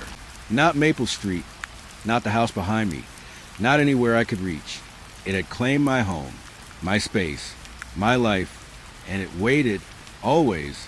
I wanted to leave, but I didn't. I couldn't. Something held me in place. Fear, stubbornness, maybe something else. And all the while, the breathing remained. Heavy, deliberate, patient, waiting. Even now, as I write this, the sound lingers in the back of my mind. I can't hear it with my ears, but I can feel it in my chest. I can feel it in the air around me. And I know it's still there, still inside, patient, deliberate, waiting. It was quiet that night. Too quiet for a dispatch center. Usually, even at 3 a.m., there was some hum. Phones ringing, radios buzzing, the clatter of someone typing notes. Tonight, nothing. Just the low hum of the fluorescent lights overhead, flickering slightly, like they weren't sure they wanted to stay on. I was leaning back in my chair, coffee cold at my side, eyes heavy. The usual rhythm of calls hadn't come yet. My fingers drummed absently on the console, waiting when the first alert came through. It wasn't on the line I was watching. Not mine, not one of the active desks. It was coming from Workstation 7.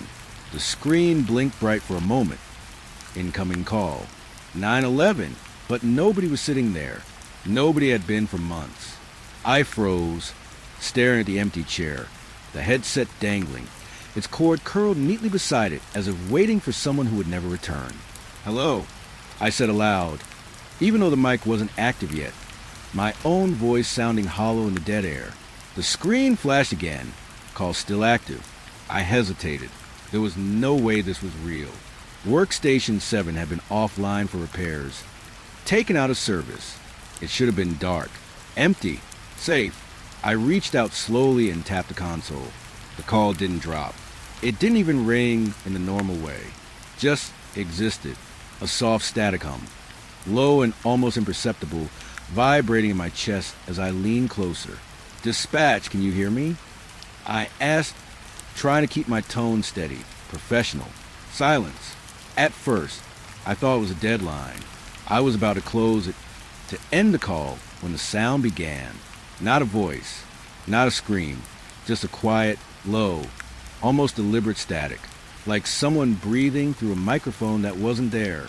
My stomach turned over. My hand hovered over the end call button. I shouldn't be doing this. I shouldn't even be looking. But I couldn't look away. The static shifted. There was a rhythm to it now, almost like it was waiting for me to understand. Slow, patient, watching. I glanced around the room. My co-worker stations were empty. Most had left hours ago. Just me, the hum of the lights, and this anomaly. I swallowed hard, fingers curling around the console's edge. Then it changed. The static warped, bending just slightly, almost forming syllables I couldn't quite make out. It was deliberate, not random. And then it clicked. A word. My name. I jerked back in my chair. Who is this?" I asked, heart hammering. The words sounded small, weak, but they were the only thing I could muster. No answer. I stared at the empty chair. My pulse was loud in my ears now. Something was there. Something was speaking through the console. Something that shouldn't exist. I took a shaky breath and leaned in, trying to ground myself. Maybe it was a prank. Maybe a bug in the system. Maybe a ghost of memory echoing through the hardware. I had to rationalize it. Had to. But the sound changed again. More static, yes, but now layered. Almost like breathing, soft and measured. Slow in, slow out. Watching.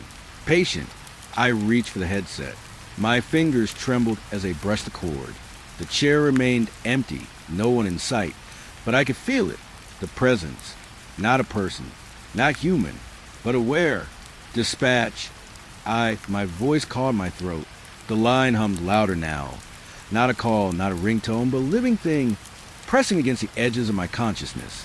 I tried to back up, to step away from the console, but the sound followed. Louder. Closer. Not through my ears, but inside my head. Inside my chest. My heartbeat skipped. I grabbed the radio for backup. Fingers shaking. Unit 3, I need a tech check at Workstation 7. I said, voice unsteady. Silence. Not the usual crackle of a response. Just nothing. The static twisted again, this time almost a whisper. Low, almost imperceptible. And then again my name, full, clear, precise. I dropped the radio. My hands shook violently. I couldn't breathe. I didn't dare move. The lights flickered. My vision swam. I told myself it was impossible. There's no one there. Nobody could be speaking. No one should be there. And yet the presence persisted. Patient, deliberate, watching. I leaned closer to the console again, drawn in despite the fear, trying to pinpoint the source. But it wasn't coming from the chair, not from the monitor, not from anywhere in the physical room. It was everywhere, and yet nowhere. The whispering became a cadence, a rhythm. My name again, followed by phrases I couldn't understand at first. Broken sentences, clipped words, but all unmistakably directed at me. Knowledge of things only I knew. Names, dates, incidents, files I had accessed months ago. Things that had never left my memory, but should have been private, inaccessible. I gagged on my own breath, trying to back away, but the feeling pressed in. It wasn't air. Not just that. It was attention, focus, malice, maybe, or curiosity. Something alive in a way I couldn't define. I tried to disconnect the station, tap the end call, pull the power. Nothing. The console hummed, alive. My name again, whispered with a cadence that made my skin crawl. I slammed my hands on the desk. Stop. Stop talking. I shouted. My voice echoed hollowly in the empty room. And then silence. For a moment, I thought it was over. My chest heaving. Sweat cold on my back. I stared at the chair. Empty. Still. Innocuous. I tried to laugh. Weak and trembling. Telling myself it was just a glitch. Just nerves. Maybe a prank from someone with too much time on their hands. My pulse started to slow, and I let out a shaky sigh. Then the call log blinked. Incoming. Workstation 7. Again, my stomach dropped. The chair remained empty. The headset swung lightly, as if nudged by a breeze that didn't exist. The monitor glowed. The line was live. And the voice came again, whispering through the static, faint but unmistakable. We see you. I stumbled back, falling into my own chair. My hands covered my face. My mind screamed. This wasn't real. It couldn't be. It was impossible.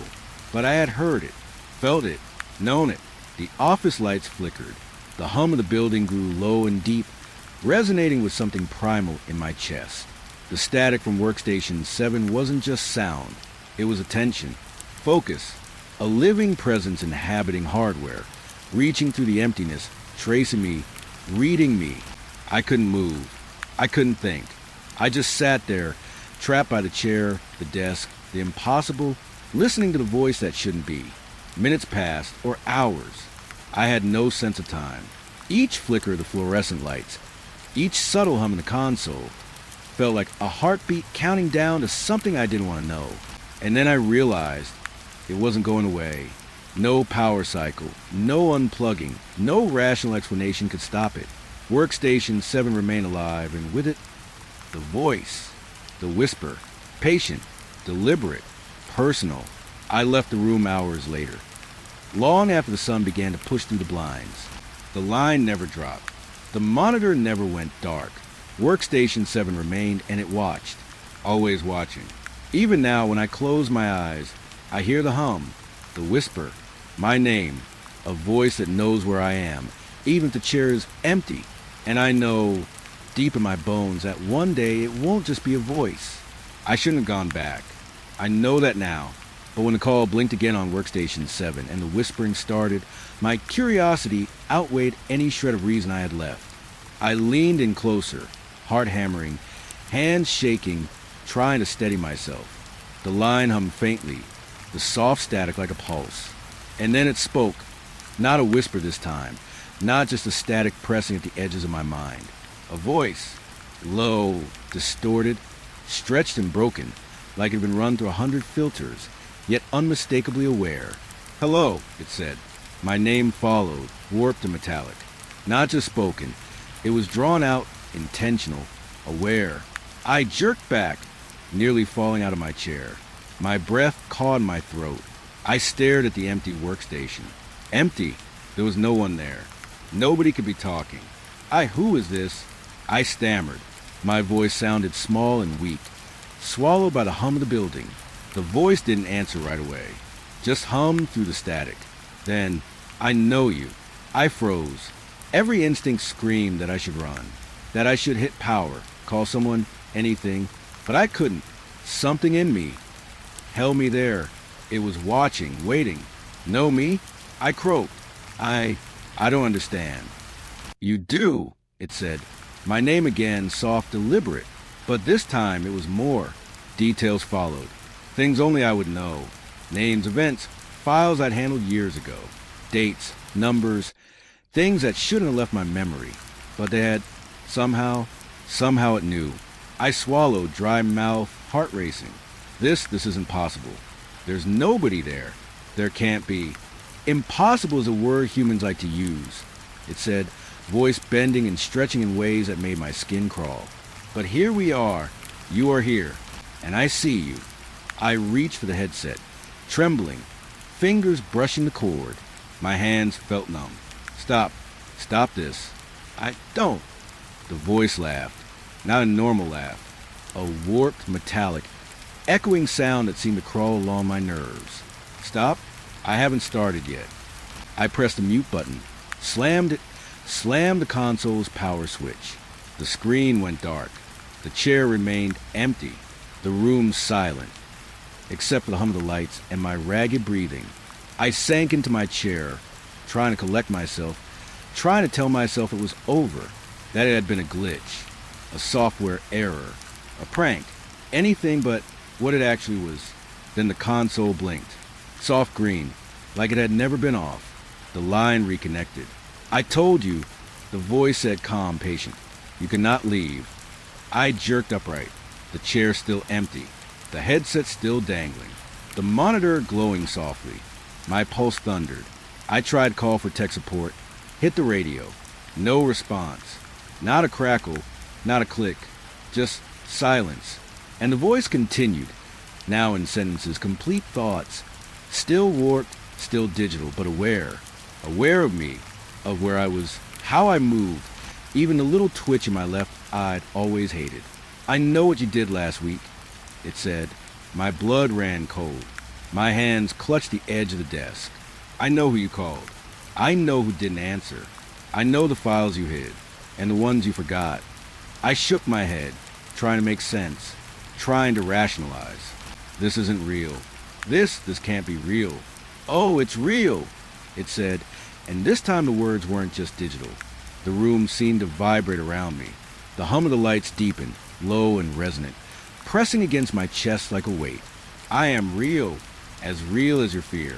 I could feel it then, not just in my ears, not just in my mind, everywhere, watching, waiting, leaning in close without moving, a presence in the air, in the hum of the machines, in the shadows behind the blinds. "I've been waiting," it continued, "waiting for you to notice, waiting for you to come closer. Now you're here. Now we speak." I wanted to run. I wanted to tear the console from the desk, smash it, but my body betrayed me. Legs heavy, mind clouded. The voice knew it. Knew it all. You always thought the center was safe. It said, slow, deliberate. Your little world of lights and buttons. Screens that hide secrets. Papers that no one reads. But I read everything. I couldn't move. Couldn't think. Only stare at the empty chair. The blinking cursor. The console that should have been dead. I can see the way your hands shake. It whispered closer, almost in my ear, though no one was there. The coffee you drink. The way you sigh when you think no one notices. I am here, watching, patient. I cover my face with my hands, trembling, trying to ground myself. Tell myself I was imagining it. Tell myself it wasn't possible. But it was. It was all too real. Every word precise. Every detail exact. Do you understand now? It said. Warped, metallic, patient. I am aware. I am waiting. I am always here. The words sank into me. Not just heard, not just felt, but known. The truth of them pressed against my mind. My rational brain screamed, shouted, tried to fight, but some part of me, dread-filled and raw, knew it was true. I tried to speak, tried to force my voice past the fear. What do you want? A long pause, too long, then a whisper, almost tender, almost intimate, though still wrong, to be acknowledged. The room seemed to shiver.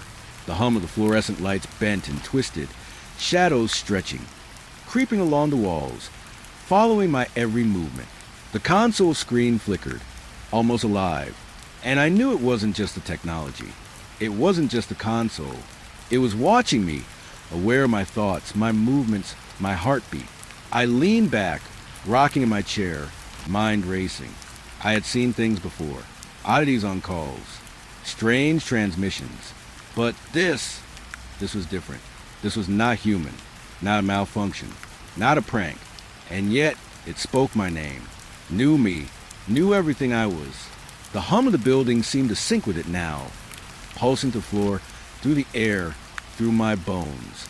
Every instinct told me to leave, to flee, to never come back. But some terrible curiosity, some unbearable pull, kept me there, frozen in front of the console, hands trembling, breath shallow, mind screaming for reason, while every fiber of my being understood it was pointless. Then the voice whispered again, do not be afraid. Yet fear is all I require. Fear, attention, acknowledgement. That is enough for now. I couldn't speak, couldn't move, could only sit, trembling, staring at the empty chair, the blinking cursor, the console alive in a way it shouldn't be. And I knew, as surely as I breathed, that this was just the beginning. Not a prank, not a ghost, not a glitch. Something aware, patient, waiting, watching. And I was its audience. I woke to the hum. Not the usual fluorescent buzz of the station's lights. Not the distant hum of highway traffic outside.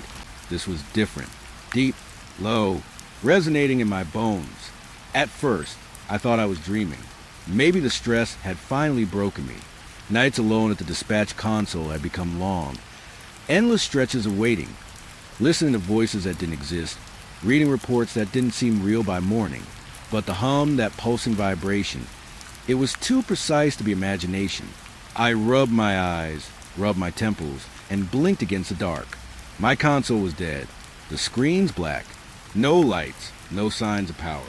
And yet, I could hear it. Soft, almost gentle at first. A whisper. My name. Distorted. Warped. Metallic. Not through speakers. Not through headphones. Through the air. Through my head. Are you awake? I froze.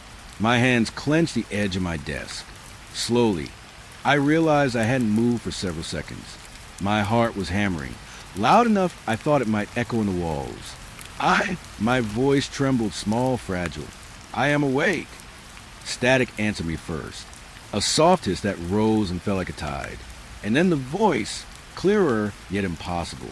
You don't remember me, do you? I shook my head, though no one could see. I don't know you. Oh, but I know you. My chest tightened. My pulse thrummed against my temples. I tried to look around the darkened room, counting monitors, chairs, empty workstations. Nobody, never anyone. And yet it felt present, watching, waiting. You hear them, it said. The calls, the ones never logged, the ones you didn't answer, the ones no one will ever see. Do you remember? I swallowed, my throat dry. My fingers trembled, brushing against the blank console. I did remember, vividly, calls I had answered in the dead of night, only to find no one there. Calls that never made it to the record system. Voices that spoke my name. Whispered details no human could know. I had blame fatigue, a glitch in the system, stress, anything. Why? I croaked. Why do I remember? You remember because it matters, it said. Patient. You notice because I allow it. You are mine to observe. The logs do not matter. The system does not matter. Only you. A chill ran down my spine. I wanted to stand. I wanted to run. I wanted to smash the console. I wanted to leave, but my body would not obey. The voice had claimed me before I even realized it. I could feel it pressing in around me, not from the speakers, not from the wires, through the walls, the air, my very skull, whispering, patient, eternal. Do you hear them too? It asked. The ones forgotten? I nodded, though no one could see. Yes, yes, I hear them. Good. A shiver crawled through me.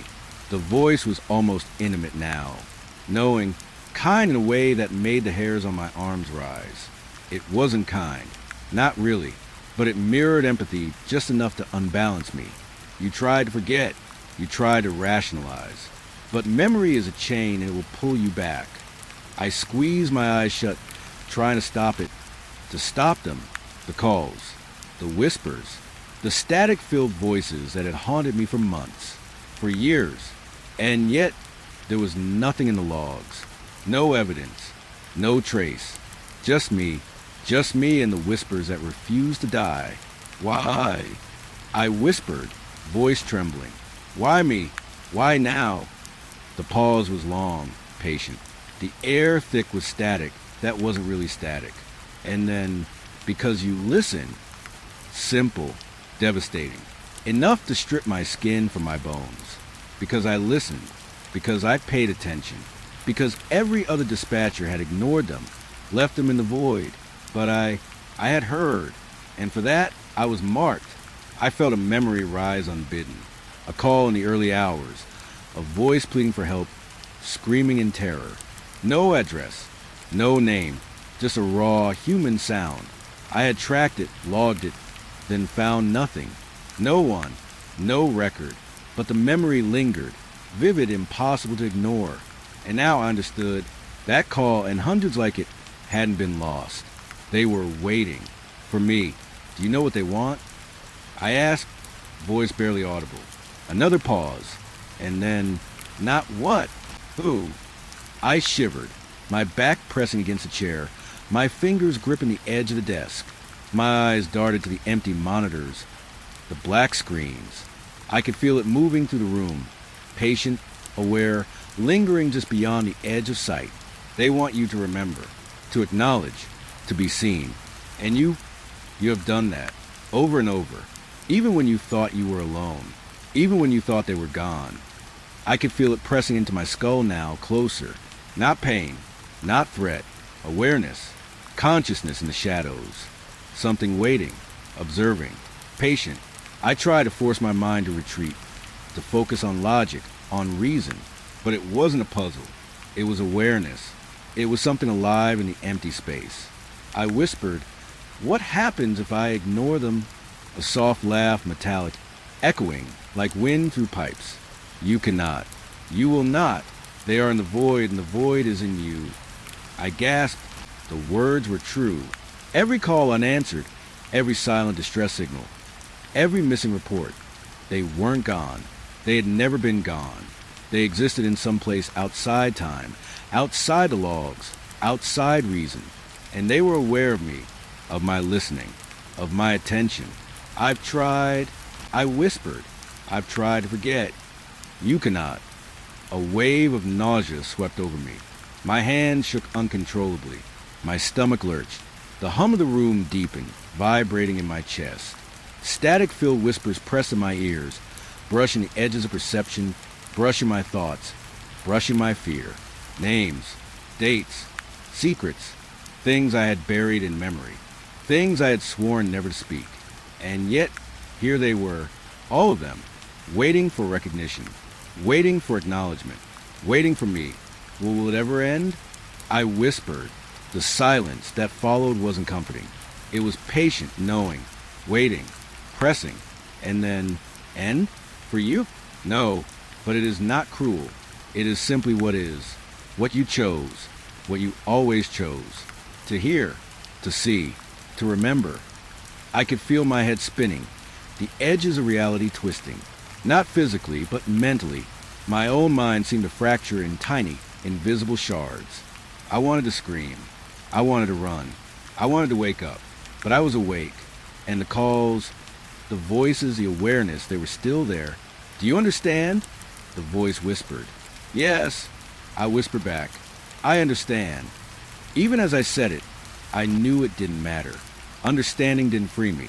Acknowledgement didn't make it stop. It simply meant I could never unhear, never unsee, never unremember. I sat there, trembling, listening, and the hum of the station, the static of the monitors, the empty darkness of the room, all of it alive, aware, reminded me that I was not alone. Not really. Not ever. Somewhere beyond the logs, beyond the screens, beyond reason, the calls waited, and I would always hear them, because I had listened, because I could not stop, because I was marked, and they were patient, waiting. It was one of those nights where everything feels slower than it should. The kind of night that makes you question whether time even matters. I was alone in the cruiser, lights off, radio quiet except for the occasional hum from dispatch. The air smelled faintly of damp earth and exhaust, a mix that clung to the skin when you patrol these country roads. I had been driving for hours, nothing but black asphalt and trees stretching up like dark fingers into the sky. It was a long, quiet shift, and I was just starting to let my mind wander when the call came in. Not a call. Exactly. A tone, a chirp on the scanner, then silence. I keyed the mic.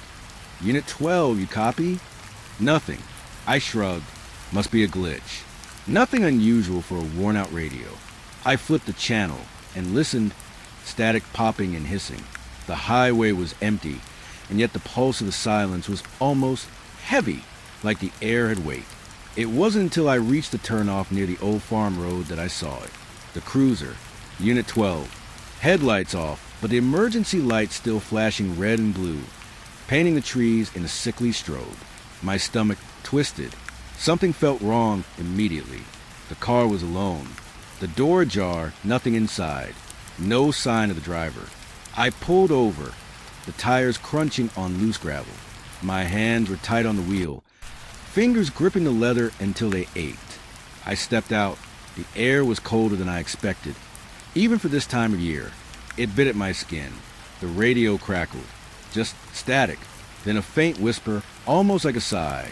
My name, I thought, but I shook it off. It was the wind. It had to be the wind. I approached the cruiser slowly. The door swung slightly in the breeze, or maybe from the car itself settling. I leaned over the seat, glanced inside. Nothing. Empty. The officer's badge, flashlight, and radio were all there undisturbed. I checked the back seat. The patrol shotgun was locked in place. No sign of struggle. No blood. Nothing. I keyed the mic again, voice low but firm. Dispatch! This is Unit 8. I found Unit 12, abandoned on the county line road near the old Miller farm. No one inside. I'm checking the surrounding area. Silence, then static, then dispatch repeating. Copy Unit 8. Proceed with caution. Backup en route. I cursed under my breath. Backup wouldn't get here for at least 15 minutes, maybe more. Out here, 15 minutes is eternity. I started walking around the car, scanning the tree line with my flashlight. Shadows stretched like they were reaching for me. The forest seemed too still, as if it were holding its breath. And then I noticed the footprints. Only a few. One set leading away from the cruiser, deep in the mud, then abruptly stopping. Like whoever had been there just disappeared. I froze. My mind raced. Maybe they ducked behind a tree, maybe a ditch. I scanned the area again, but the ground was undisturbed beyond that single set of prints. My stomach knotted. I could feel it. Something wasn't right. Something primal. I radioed dispatch again, voice slightly tighter than I intended. Dispatch, I'm at the location. There are footprints, but they disappear into the woods. I can't see anything. Static, then nothing. The line cut off. I glance around. The woods were dark, alive with shadows. The kind of dark that doesn't belong to night or moonlight. The kind that feels aware. My hands shook as I climbed back into my cruiser. I needed to think, to calm down. The lights were flashing. The tires were wet with mud. Everything was normal, except it wasn't. I flipped on the dome light, checked the seatbelt, the doors, the console. My mind ran over every training drill I'd ever had, run scenarios, missing officer protocols, check the vehicle, sweep the area. But my gut screamed that none of that mattered. Then I heard it, a whisper, soft, like someone breathing just outside the car. I spun, flashlight cutting through the darkness, and nothing, only the trees, swaying slightly, and the flashing red and blue casting everything into surreal patterns. I told myself it was nothing, the wind, my imagination, but the feeling pressing on me, like a hand on my chest. Cold, heavy. I radioed again, voice firm, trying to mask the fear creeping in. Dispatch, Unit 8. I need confirmation. Has Unit 12 checked in since last call? Static, the whisper again. My name, drawn out, twisted in the air around me. Not on the radio, not through the speakers. Somewhere else, somewhere inside my head. I bolted upright. My pulse raced. I tried to rationalize. Maybe it was a prank, another officer messing with me. But I knew there was no one around. Nobody could have done this. And the wind, it didn't sound like my name. I stepped out again. The mud held only the single set of prints. They disappeared. I followed them anyway, flashlight cutting swaths through the trees. The forest swallowed me in shadows. Every branch, every snapping twig sounded like a warning, a voice. And then I saw something move. At the edge of my light, a figure, just a shadow, darker than the dark around it, watching, still, waiting. And the moment I focused, it vanished. No rustle, no sound.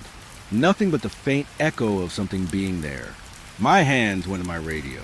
Unit 8 to dispatch. I see movement at the edge of the tree line.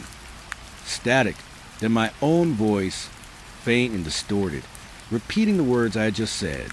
I froze, my knuckles white. I could feel it behind me, watching, patient. The woods seemed to close in. Every shadow stretched toward me. I realized I was breathing too loud, too fast. My flashlight flickered. My eyes darted from tree to tree, searching, but the figure was gone. The radio crackled again, faint, barely audible, then cut off entirely. Silence pressed in, heavier than before. The flashing lights of the cruiser painted the trees, the forest floor, the shadows in reds and blues. It was beautiful and terrifying all at once. I leaned against a patrol car, chest heaving. My mind raced through every protocol, every training session. Nothing could explain this. Not the abandoned vehicle, not the footprints, not the whispers, not the feeling that someone or something had been waiting for me. And then, almost imperceptibly, I heard it, a soft thump. Footsteps? From behind me? I spun. Nothing. The hair on my neck stood on end. My mind screamed at me to leave, to run back to the highway, to get out of the forest. But something rooted me in place. Curiosity, responsibility, fear. I wasn't sure which. I stepped toward the back of the cruiser, flashlight sweeping the mud, the trees, the undergrowth. The air was thick, almost suffocating, and I could feel eyes on me. And then a single thing made my blood run cold. The patrol radio, sitting in its holder, alive, broadcasting. Static first, then a whisper, not on the air, not from dispatch, from somewhere else, inside the radio, inside my head. Unit 12, do you copy? I froze. Every instinct screamed at me. That voice, that was my partner. But he was gone, abandoned, No one inside the cruiser. And yet there it was, calling to me. I wanted to scream, wanted to throw the radio across the mud, but I couldn't move, couldn't look away. The whisper continued, soft, deliberate. My name, details of calls only he and I had answered, secrets, observations, things no one else could know. And then it stopped. Silence again. I didn't sleep that night. Didn't sit in the cruiser either. I stayed in my own car, eyes fixed on the flashing lights of Unit 12, the forest swallowing every shadow around it. I thought of the footprints, the empty car, the voice. I thought of the radio. I thought of the dark edges of the woods. I thought of what it could mean. And I realized someone or something was out there, watching, waiting, and Unit 12 wasn't missing. Not exactly. Not in the way I had imagined. It had just moved. Somewhere between here and nowhere, between the logs and the night. I had no idea if we'd ever find him, but I knew I would keep listening, because that's what we do. We listen, we hear, and sometimes what we hear waits for us. I didn't sleep that night. I stayed in my car, eyes glued to the flashing red and blue of Unit 12, listening to hum of the forest and the faint static of the radio. I told myself it was over, that it had to be, but by the time dawn stretched a gray, muted hand across the county road, I realized the nightmare had only begun. The radio, that damn radio. I had barely turned the ignition when the first crackle hit me. Soft, distant, almost polite. A voice, so faint I almost thought I imagined it. Then clearer, then unmistakable. Unit 8. My heart froze. Not through the speaker, not from dispatch, but from somewhere else, somewhere too close. I reached for the mic, hand shaking. Unit 8 copy, who is this? Static, then the whisper again, deliberate, precise. Unit 8, I see you, outside the cruiser, watching. Every nerve in my body screamed. I looked around. The road stretched behind me, empty, trees leaned in like silent witnesses. The sun hadn't fully broken through, but the shadows felt alive. And that voice, my partner's voice, my friend's voice, was coming from the radio, still sitting in Unit 12, still broadcasting. I tried to tell myself it was a trick, a prank, someone messing with the old patrol frequencies. But the words that followed couldn't have come from anyone else. They knew things, details from the shift, private details, something only the officers on this beat could possibly know. Your last stop, the Henderson barn. You checked the west door. Nobody inside. You didn't see him, but I did.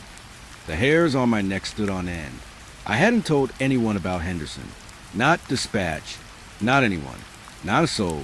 Yet here it was, in that static-laden voice, repeating things I'd seen, things I'd kept to myself. I gripped the steering wheel, knuckles white, and glanced down the road. Nothing moved. The mist was curling around the trees, thickening with every passing second. My eyes flicked back to the radio. The microphone wasn't keyed. There was no one pressing talk. Yet the voice persisted. Unit 8, I watched you take the call about the abandoned truck. Alone. Cold. You didn't know if it was safe. But you stayed. I swallowed hard. My throat was dry. I had stayed. I had stayed because that's what we do. We don't leave. We can't. But I hadn't said a word to anyone about it. No notes. No reports. And yet this voice, this impossibility, knew. The radio hissed and popped. I realized then that the static wasn't just interference. It was shaping the voice, elongating certain words, emphasizing syllables that made the hairs on my arms crawl. My name, again, soft, deliberate, like someone kneeling behind me whispering in my ear. I keyed the mic, Unit 8 to dispatch.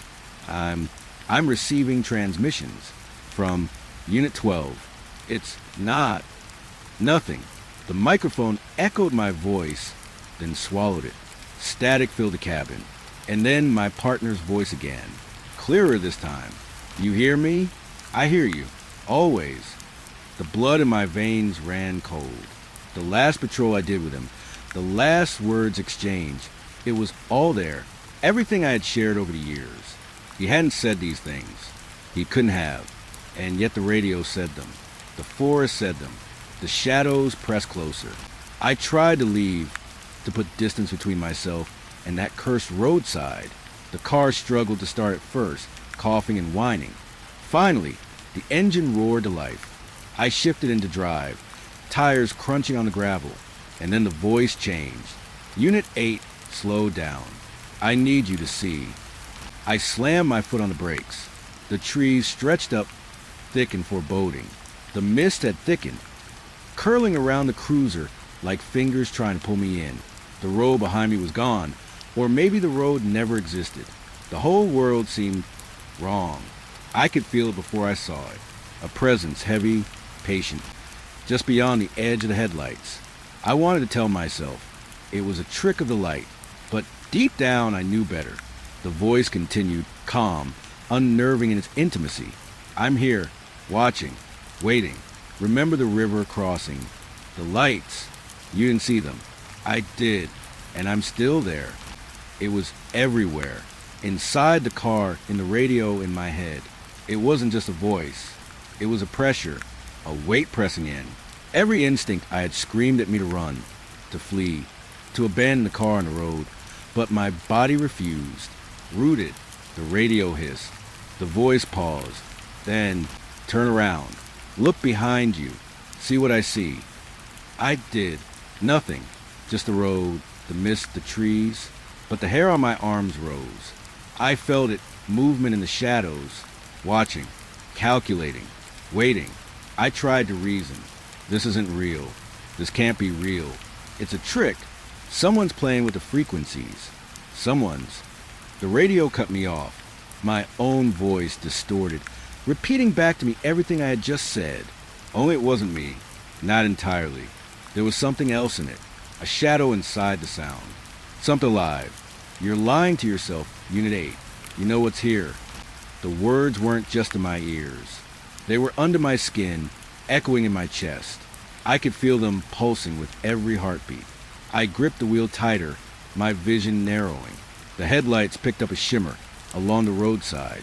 A figure, just for a second, darker than night around it. Impossible to place. Watching me. Unit 8.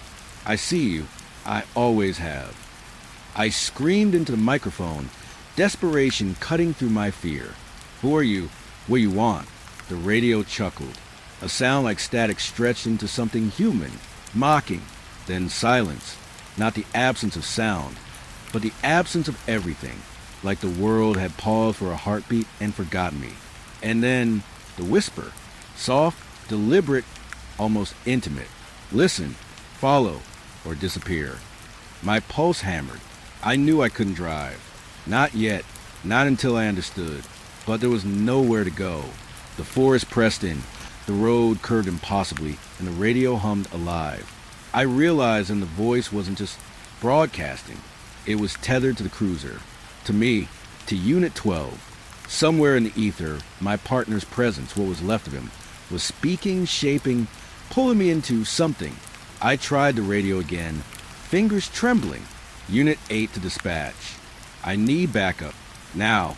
This is static. Then a list of things only I would know. Past calls. Private conversations. Memories I hadn't told anyone. Names. Addresses. Faces. I pressed my palms to my face, trying to block it out. My own memories turned against me, narrated by a voice that shouldn't exist. It wasn't just watching. It was inside. Inside me. Feeding, marking, recording. And then, nothing. The road was still. The mist had lifted slightly. The headlights illuminated the familiar asphalt. The forest seemed to breathe around me. The radio went silent. I sat there for a long time, shaking, trying to process. My mind screamed logic, technology interference, fatigue. But deep down, I knew the truth. Unit 12 wasn't just missing. Not in the way I had thought. He, whatever had become of him, had never left. And now, through this impossible radio, he or it was here, watching, speaking, waiting. I realized then that no patrol could ever truly end. Not when the whispers are alive. Not when the radio listens back. Not when your own memories betray you. I didn't know what I would do next. I only knew I couldn't stay. And I couldn't run. because the radio was still live. And I wasn't alone. I remember the first time I saw it. The system was just normal, routine, computers humming, lights blinking, the familiar cadence of dispatch screens refreshing, officers logging in and out, statuses changing, everything orderly, everything accounted for, until I noticed him. Except he wasn't. He had been missing for, God, how many years now? 3? 4? Maybe 5. I tried to shake it off. It had to be a glitch, a leftover file, something that escaped the update. Computers aren't perfect. I told myself that. I whispered to myself like a prayer. But every time I looked, the name was still there, still lit green, still active. I leaned closer to the screen, squinting through the fluorescent glare of the dispatch center. The timestamp blinked. Today, current, real time. My stomach tightened. No, that wasn't possible. Not after everything. I remember the day he disappeared. The call that led him out there. The sudden silence on the radio. The abandoned cruiser with its lights still flashing in the mist. We'd combed the county roads, the woods, the rivers, every corner of this patch of the world. Nothing but static and the echo of his last transmission. And now here he was again. Not in the flesh, not in the forest, not anywhere I could touch, but on the system, alive, or at least pretending to be. I called over my partner, tried to steady my voice. Check this, I said, pointing at the screen. Unit 12, see it? They frowned, eyes narrowing at the monitor. That's impossible, they muttered. He's been missing since, hell, since, he's gone. Exactly, gone. Yet the green light mocked us. Active, waiting, like he had never left. I felt it then. That old, familiar weight in my chest. The one that had settled after the disappearance. The one that made your stomach knot and your hands shake. The one that whispers that maybe, just maybe, you were never safe. I tapped on his profile. Nothing. No updates, no movements, no new logs. Just him, frozen, watching, waiting, a ghost in the machine. And then the screen flickered. Small, subtle, almost polite. I blinked, thinking my eyes were playing tricks. But the cursor moved, slowly, deliberately, over to my login. My name, active, available. I jerked back. What the... I whispered. My voice sounded foreign in my own ears. Too loud in the quiet hum of the office. It wasn't possible. The system doesn't move itself. Nobody is supposed to log in for you. And yet there was something, or someone was tapping into me, into my account, into my life. I backed away from the monitor, trying to breathe, trying to make sense. The thought came unbidden. Maybe it's not him. Maybe it's something that learned how to be him, learned the patterns, learned the habits, learned the way he lived and breathed and walked. The lights overhead flickered, a low hum of electricity, distant yet immediate. I felt it in my bones. The room seemed wrong. The hum stretched into whispers, static, names, locations, calls from years ago, my own calls, the things I had seen, the things I had reported, the things I had sworn I would never speak of. And through it all, his voice, not recorded, not playback, alive, present, familiar, yet wrong, still here. It whispered. I turned. The office was empty. My partner had stepped away to the restroom. The monitors blinked, refreshing, but the whisper persisted, echoing in my head, not through speakers. I could feel it wrapping around me, pressing in, shaping reality around my perception. I rubbed my eyes, tried to tell myself it was exhaustion, fatigue, PTSD from the shift, the disappearance, the radios, the haunted roads. But when I looked back at the monitor, the green light hadn't changed. Still active, still him, still watching. I tried to log him out, clicked every option, force log off, admin override, reboot the system. Nothing. The cursor hovered over my own login again. Not just him, me too, available, active, connected. And then the timestamp started to change. Not in real time, not in sequence. Past events flickered forward. Calls I had taken years ago, time-stamped today. Conversations I didn't remember, flashing on the screen. Names I had written down from memory. Locations I had mapped in my head. And for every flicker, every line of data, a whisper followed. Do you remember? I froze. The words slithered through my mind. Soft, patient, knowing. I didn't know whether to scream or pray. The system wasn't just alive. It was sentient. It knew me. It knew him. It knew thus. I backed away from the desk. My chair scraped across the floor, echoing like a gunshot in the hollow office. The monitors flickered, images twisting, morphing. Faces I didn't recognize. Places I had never been. And through it all, the green lights. Active, active, active. I couldn't move. Couldn't speak. Couldn't breathe properly. My own reflection in the darkened screens stared back at me, pale, wide-eyed, terrified. And behind that reflection, a shadow. Not human, not animal, but there, watching, waiting, patient, hungry. Unit 12 never left, the voice said. My stomach lurched. The words weren't typed. They weren't on a recording. They were in my head. Clear, disturbing, familiar. I thought about the cruiser, the abandoned car, the forest, the static-laden radio calls. Everything we had seen, everything we had felt, the unease, the silence, the impossible presences. And now it had moved from the roads, from the radios, into the systems, into the office, into me. I tried to stand, legs trembling, heart hammering. The room felt wrong, heavy, pressing in from all sides. My partner returned then, humming a lullaby under their breath. Something light, mundane, human.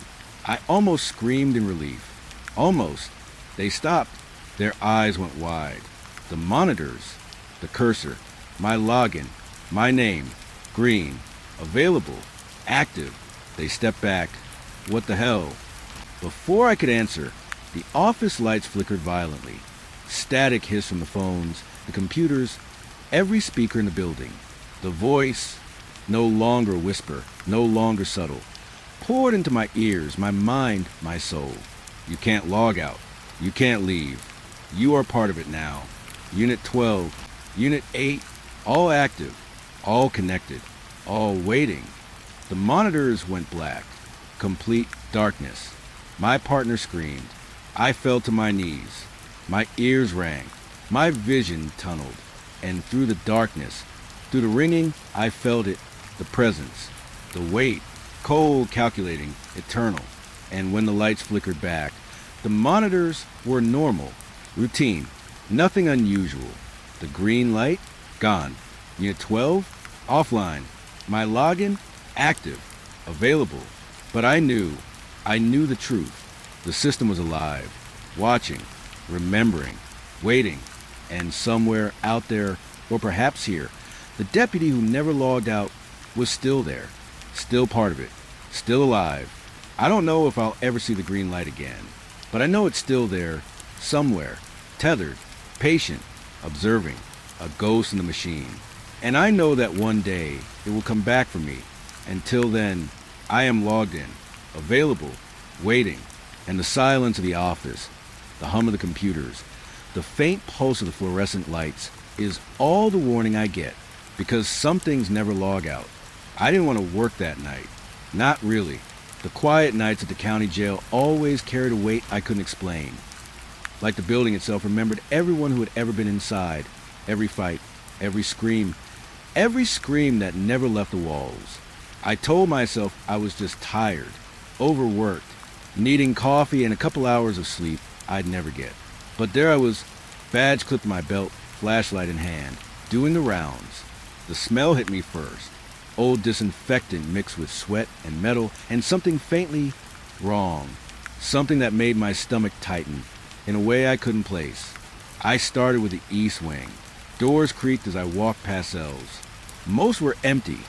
Some had the usual suspects sleeping, moaning, or whispering under their breath. I kept my voice low, saying their numbers, checking the locks, glancing at the cameras. Routine, monotony, predictable, until I reached cell 12. The door was locked. Locked? That shouldn't have been possible. The logs of the cell had been cleared hours ago. No new arrests. No prisoner booked. Empty. Checked and double-checked by 2 deputies before me. And yet, the door wouldn't budge.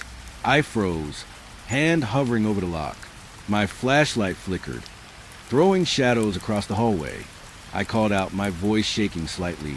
Unit 12, anybody in there? Nothing. I tried the handle. Firm, deliberate, locked tight. I rapped on the door. My knuckles echoed against the metal. Hey, anyone there? You need something? Silence. My heartbeat was loud. I could hear it in my ears. The hum of the fluorescent lights above was too quiet, or maybe just too loud. The kind of quiet that waits. Watches. Judges. I leaned closer to the door, pressing my ear against the cold metal. Nothing. No breathing. No shuffling. Just that low, empty hum of the hallway. I stepped back, telling myself it was a mistake. Maybe a log error. Maybe someone forgot to unlock it. I radioed dispatch. Cell 12 shows occupied. No prisoner booked. Can you check the log? The reply was immediate, crisp, and entirely routine. Copy that. Checking now. Unit 12 shows cleared. No new bookings. I swallowed hard. Something in my throat tightened. Right. I muttered, just a mistake. Tech error. Nothing to see. But the lock didn't budge. I circled the cell. Flashlight cutting through the darkness. Metal grates. Walls worn and chipped. The faint scuff of shoes decades ago still pressed into concrete floors. I listened. Tried to ignore the sudden prickling at the back of my neck. Tried to convince myself it was the air conditioning or my own nerves. And then I heard it. Not loud. Not a voice. But a movement. A soft, deliberate shuffle, like someone shifting their weight. Just behind the door. I froze, every instinct screaming to step back, call for backup, run. But I didn't. I couldn't. Something held me there, rooted to the linoleum. My own breath sounded loud in my ears. Hello? I whispered, quieter than a prayer. Nothing. And then the lock clicked. Just once. My stomach dropped. My mind screamed. There shouldn't have been anyone in there. No log. No prisoner. No booking. No explanation. I reached for the intercom, hands trembling. Dispatch. Aye. The click came again. The door swung open. Empty. Absolutely empty. I backed away, flashlight shaking in my hand. Searched every corner of the cell. Bed, toilet, walls, floor. Nothing. Not a single sign of life. No blanket disturbed. No footprint in the dust. Nothing to explain the lock. The shuffle, the click. I radioed my partner. Hey, cell 12. It opened. No one inside. Did you check the logs? They chuckled nervously, probably thinking I was overreacting. Yeah, man. We double-checked. Nobody there. You sure you didn't just... I didn't know, imagine it. I wanted to laugh. Wanted to nod and brush it off. But my throat was dry and my hands were slick with sweat. I saw it. The door. Locked. I heard something. Then it clicked open. And no one inside. A pause. You want me to come down? Yes, I said immediately. Relief and dread mixing in equal measure. Now. While I waited, I couldn't stop looking at the cell. The walls seemed darker than the others. Shadows pooling in the corners like liquid. The air smelled colder, heavier. My flashlight flickered again, and for a moment, I thought I saw movement just beyond the bars. Something crouching in the corner, waiting, watching. I blinked. Nothing. My partner arrived moments later. Tall, steady, a presence I usually relied on to ground me. They circled the cell once, flashlight sweeping every angle. Nothing. No footprints. No smudges. Nothing. Okay, they said slowly. This is weird. I mean, really weird. But nothing here. I nodded, swallowing a lump in my throat. Tried to convince myself it was over. Nothing to see. A glitch. My imagination. But the unease didn't leave. Later, on my break, I passed by the cell again. Just out of habit. Just to check. The door was open now. the lock dangling freely. Everything normal. My stomach twisted, because the lock shouldn't have been locked in the first place. And that's when I noticed the faint marks. On the floor. Not footprints, exactly, but tiny scuffings. Indentations pressed into the concrete, like someone had been dragged across it.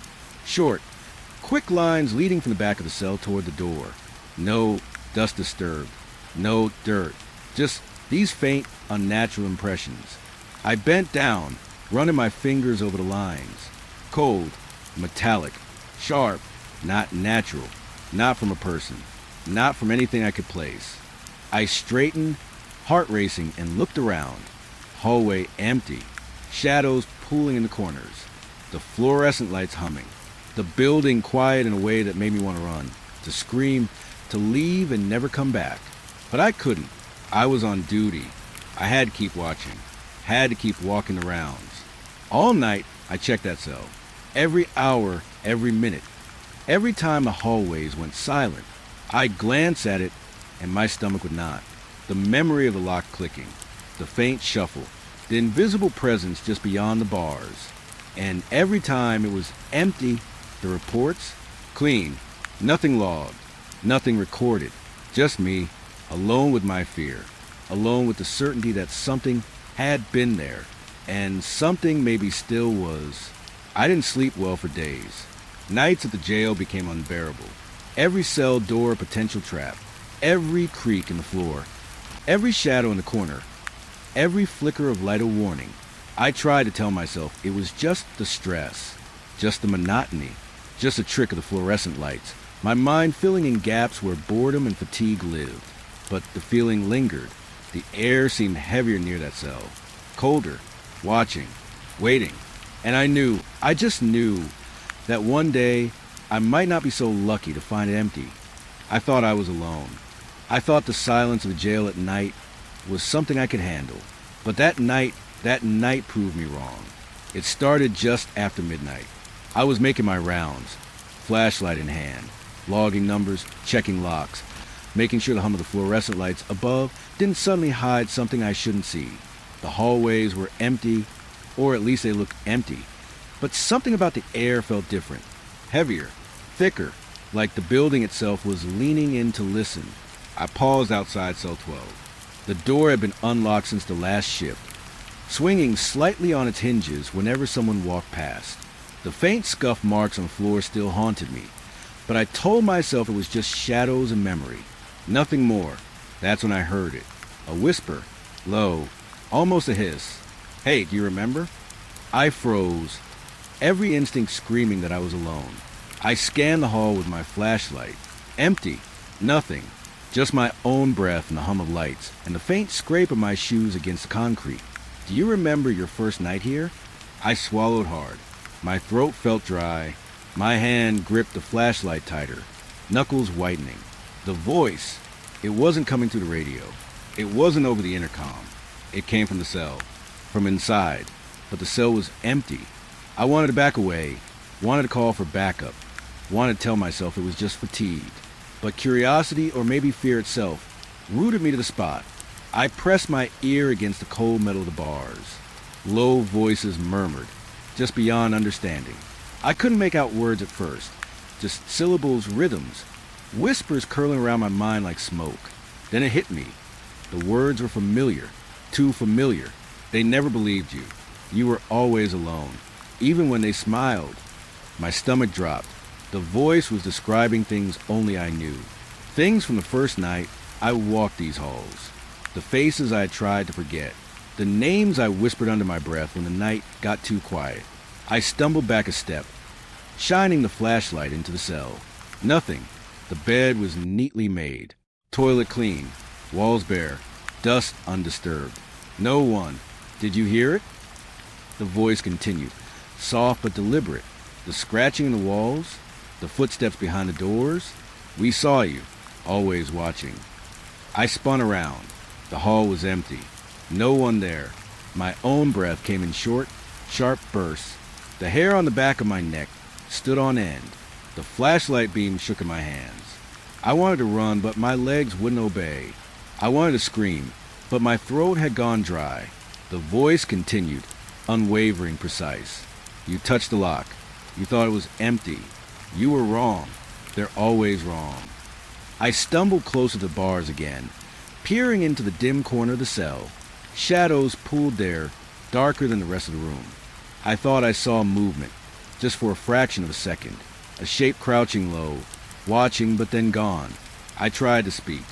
Who's there? No answer. Just a low murmur, almost like it was coming from inside my own head now. The nights are long. You think you're safe. You think the logs don't lie. But we know. We remember. We follow. I stumbled back, dropping my flashlight for a moment.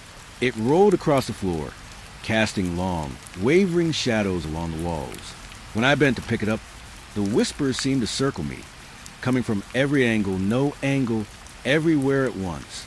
I gritted my teeth. This isn't real, I muttered. This isn't real. This isn't real. But the voices didn't care.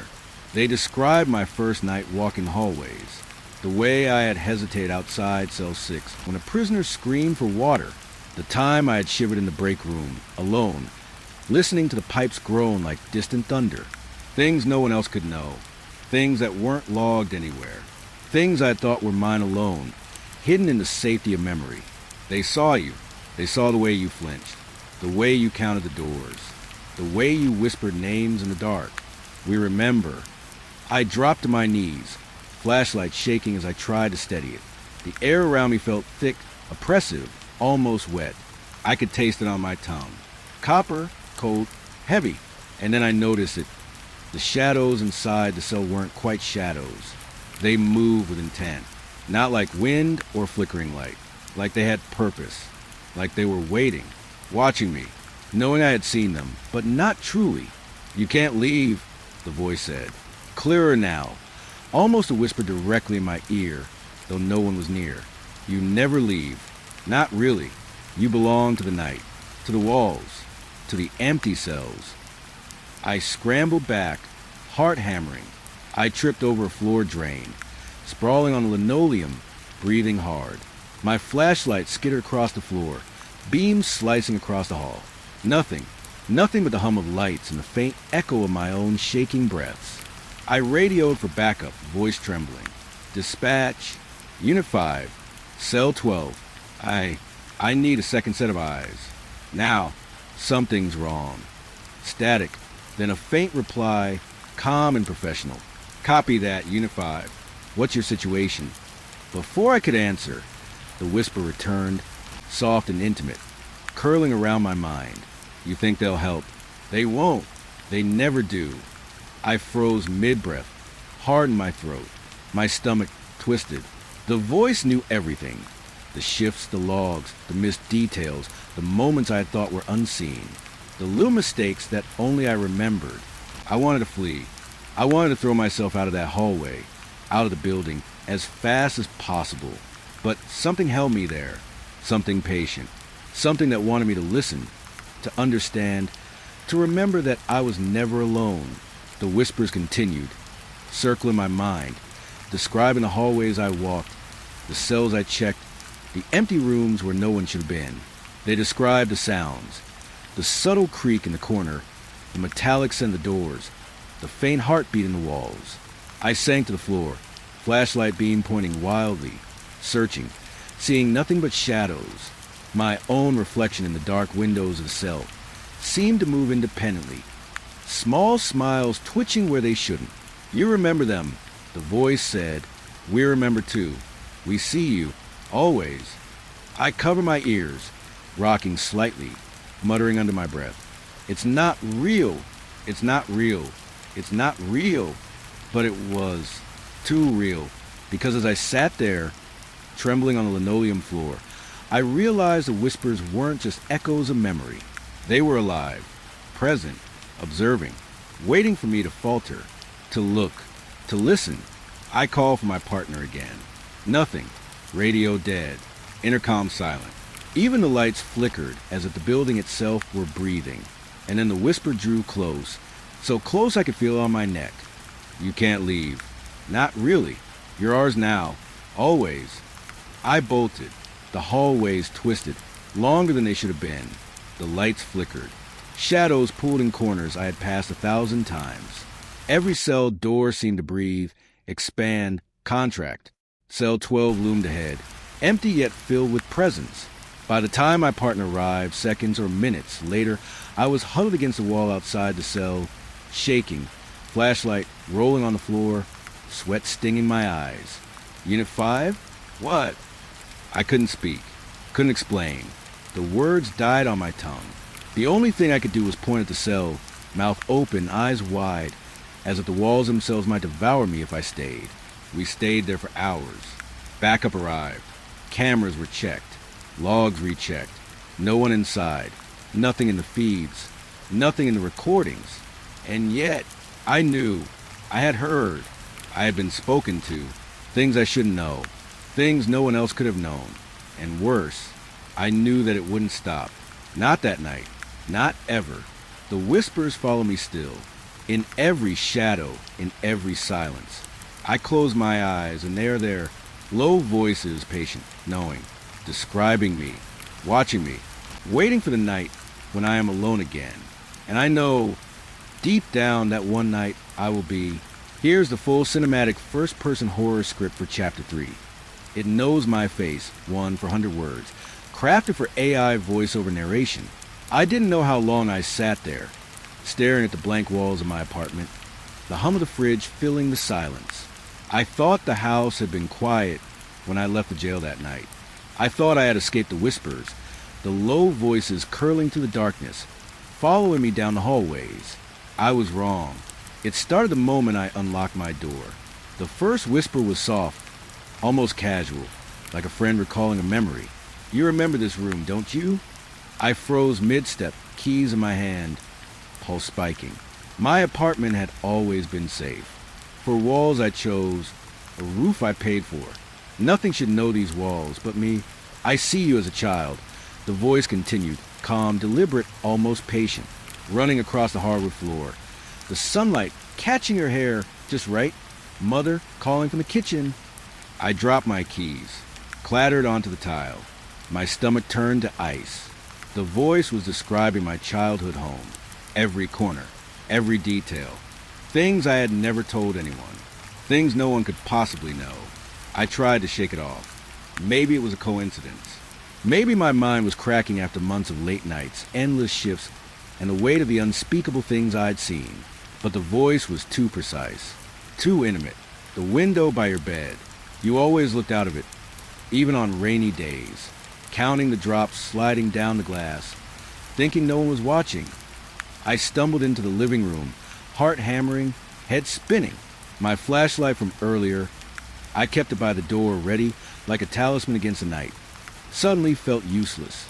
The shadows in the corners seemed to stretch, reaching for me, bending unnaturally. You were always alone, it said, even when the lights were on, even when someone should have been there. You never knew it, but we saw you, always. I dropped to the couch, clutching the flashlight like a lifeline. My hands shook so badly that I had to grip it with both. I wanted to call someone, anyone, but the line felt dead before I even touched the phone.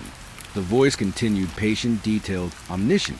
The hallway leading to your parents' bedroom, the way the carpet muffled your steps, the creak of the second stair, the drawer that never closed properly.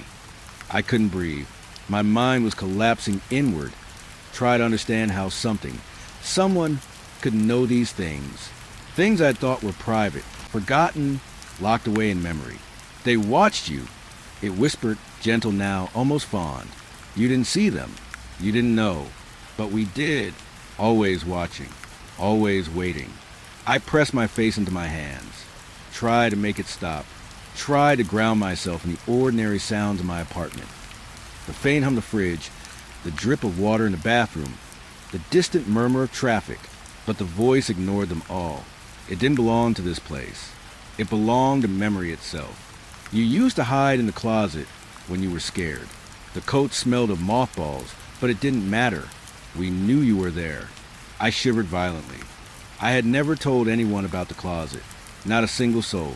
The thought that someone or something had known me so intimately. It broke a small piece of me I hadn't realized was still intact. You thought you were safe when you moved away, the voice continued. You thought distance would erase us. But we follow. Always. Even now. Even here. I couldn't move. Couldn't speak. Could only listen. The voice now recounted things I had buried in shame, in fear, in secrecy. The first time I'd lied to my parents. The hiding of my report cards. The way I pressed my forehead against the cold glass in winter, trying to imagine a world outside of my own. Every detail exact. Every memory precise. I tried to tell myself it was luck, some freak coincidence. But it wasn't. It never could be. They remember your face. It said finally, low, heavy, the one you hide behind smiles. The one you think is safe in mirrors. We know it. Always. I gasped, stumbling to the kitchen, grabbing a knife from the drawer without thinking, my mind screaming for some sort of protection. I could feel the shadows move closer, gathering just beyond the reach of the flashlight's beam, pressing at the edges of my vision. You can't hide, it said. Not here. Not anywhere. We saw your first steps, your first tears, your first breath of freedom, and we remember it all. I dropped the knife. It clattered onto the tile, echoing unnaturally loud in the apartment. My pulse rattled my ears. The walls themselves seemed to hum with some unseen energy, some awareness that I could feel pressing down on me, pressing into me. I'm watching you now, the voice whispered calm, patient, omnipresent, from the corners, from the cracks, from the rooms you think are empty, from the hallways you've left behind, from your windows, from the spaces between the walls. I pressed my back to the wall, flashlight rolling across the floor again, shadows crawling toward it like ink in water. Every sound I had ignored, every creak I had attributed to age or settling, now held meaning. I was not alone. Not ever. I remember the smell of your mother's cooking, the squeak of the front door, the sound of your father's voice, all gone, all changed. But we remember, and we see you, always. Tears stung my eyes. I wanted to close them, to block it out, to pretend it wasn't happening. But the voice would not be silenced. It was in my mind now, threading through every thought, every memory, twisting each one until I could no longer tell where memory ended and presence began. You will always be alone, it said finally, the words a lullaby and a threat all at once. We will know your face, your thoughts, your fears. We will follow you through every empty room, every dark hallway, every quiet night. You cannot escape us. I collapsed to the floor, shaking, sobbing, trying to ground myself in the physical world. But the apartment, the lights, the walls, they all seemed thinner now, fragile, permeable. Something was pressing against the boundary of my reality, pushing through the cracks, observing, patient, unrelenting. I don't know how long I sat there. Time lost all meaning. The voice never stopped, whispering, patient, intimate, recounting everything I had ever been and everything I feared to become. And then, just as suddenly as it started, silence. The apartment was quiet, too quiet. The shadows retreated, leaving only the faint hum of the fridge. I dared to breathe, to look around. Everything seemed normal again, but I knew better. I knew that no matter how far I ran, no matter how much light I turned on, no matter how many walls I built between myself and the past, it would find me, always, waiting, watching, remembering, knowing my face. And I knew that one night, it would not be whispers. One night, it would step out from the memory, from the dark corners, from the spaces between what is and what was. And I would have nowhere to run. I didn't sleep that night. Not really. I kept the lights on, television humming, pretending the world outside could drown out what I knew was inside. But somewhere in the silence of my own home, I felt it watching. The air smelled different, cold, sharp, like static before a storm, and the hairs on my neck stood straight up. The phone rang. I froze. My apartment was empty. The line was mine, quiet and waiting, a cord snaking across the floor like a tether I couldn't sever. I picked it up cautiously, thinking maybe it was a wrong number, maybe a prank. Then I heard it, a voice, familiar, soft, precise, terrifying. Help, please. I felt my stomach drop. That voice, it wasn't human, or at least not anymore. It had the same tone, The same cadence as the missing woman from the highway. The one I'd never found. The one I thought had vanished without a trace. My hand shook so badly I dropped the receiver. It clattered onto the floor, and I jumped back instinctively. I could hear it again, though low now, a whisper crawling from the line itself. "It's here. We see you. Always." I didn't breathe. Couldn't. Every instinct screamed to run, to grab my gun, to call backup. But I was frozen, caught between disbelief and the bone-deep terror that had been following me since the first call months ago. I swallowed hard, voice barely a whisper. "Who is this?" Static, then a chuckle, gentle, amused, but hollow. "You know us. We've always been here." I backed away, hands sliding along the wall, heart hammering. My home had always been my sanctuary, a place I thought I could control, a place I thought was mine. But the call had trace here. Somehow it had found me. Somehow it had crossed the boundary I believed was safe. The whisper became clearer, words brushing against my ears.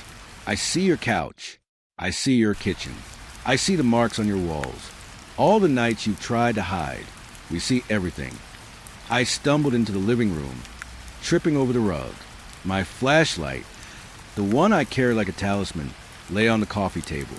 I picked it up, sweeping the beam across the apartment. Everything was normal, or normal enough to trick the eyes. Shadows clung to corners, stretching like wet ink, but no shapes formed. No figures moved. Only the static crackle in the line reminded me I wasn't alone. I could feel it. Something alive. Something patient. Waiting. It wasn't in the room with me. Not entirely. It was inside me. Inside the walls. Inside the hum of the lights. The phone rang again. I didn't touch it. It rang once, twice, then silence. Then a whisper. So soft I thought I imagined it. "Come closer." I forced myself to my feet, every muscle tense, every nerve screaming. My home, my safe place, was no longer mine. It had been invaded by something that remembered every detail, every moment of my life, every fear I had tried to bury. I grabbed the receiver this time. My hands were shaking violently. "Hello." Static, and then the voice. Clearer now, pleading, desperate. "Help, help me." It wasn't in distress. Not really. It was testing me, gauging how much fear could draw from my chest with a single word. I sank to the floor, back against the wall, staring at the phone. My mind raced. What could follow me here? How could something from months ago, the woman I never found, the calls I couldn't trace, appear here, trace me to my own home? Then the line went dead. I was alone again. The apartment was silent. The shadows stretched, but they didn't move. I thought I could breathe. I thought maybe I had been saved by some trick of timing, of luck. Then the static started. Soft at first, like distant rain. But it grew, filling the room, bubbling under floorboards, sliding across the walls. And then the voice, right next to my ear. I'm inside now, always inside. I screamed. I think I screamed. My voice echoed off the walls, mingling with the whispers that now seemed to come from everywhere at once. From the phone, from the walls, from inside my own skull. I bolted. I ran to the bedroom, slammed the door behind me, and locked it. The flashlight shook in my hands, beam darting over the bed, the dresser, the closet. I wanted to see it. I wanted to know what had followed me here. But the apartment was still, silent, except for the phone. Ringing again. I wanted to throw it across the room. I wanted to smash it, but I couldn't. Something about it was alive. Something that would die if I destroyed it. And I was too afraid to find out what would happen if I did. I answered again. "Hello." The voice didn't speak at first. Just breathed. Slow, deliberate, mocking. I could feel it, not just in the room, but crawling under my skin, in my mind. It knew me too well. "Do you remember your first night alone?" it asked finally. Calm, curious. "The night you thought the world had abandoned you?" "We remember." I shook my head, but the memory came anyway. I was 8. My parents had gone to a party. I had stayed behind, listening to the wind against the windows, imagining monsters in the corners of my room. I had curled under the blankets, praying for someone, anyone, to come, to watch, to notice, and no one had. The voice whispered then, almost gently, "You are still alone, and now we are too close to hide from." I sank to the floor, tears streaming down my face. My home, my sanctuary, my safe space. It was a lie. The calls had traced me here for a reason. The presence had followed. It knew where I slept, where I hid, where I thought I was safe. I could feel it in the kitchen, in the closet, in the bathroom, in every crack between the walls. Every shadow in the apartment was alive. Every sound, every flicker of the lights was a message from something that knew me, had always known me. "You can't leave," it said. "You can't run. We follow everything you do, even here." The line went silent again. I didn't breathe. I didn't move. I could only wait. And I waited. Hours passed. Maybe minutes. I don't know. The city outside hummed, oblivious to the horror inside my walls. But I knew it wasn't outside that mattered. It was inside. It had followed me.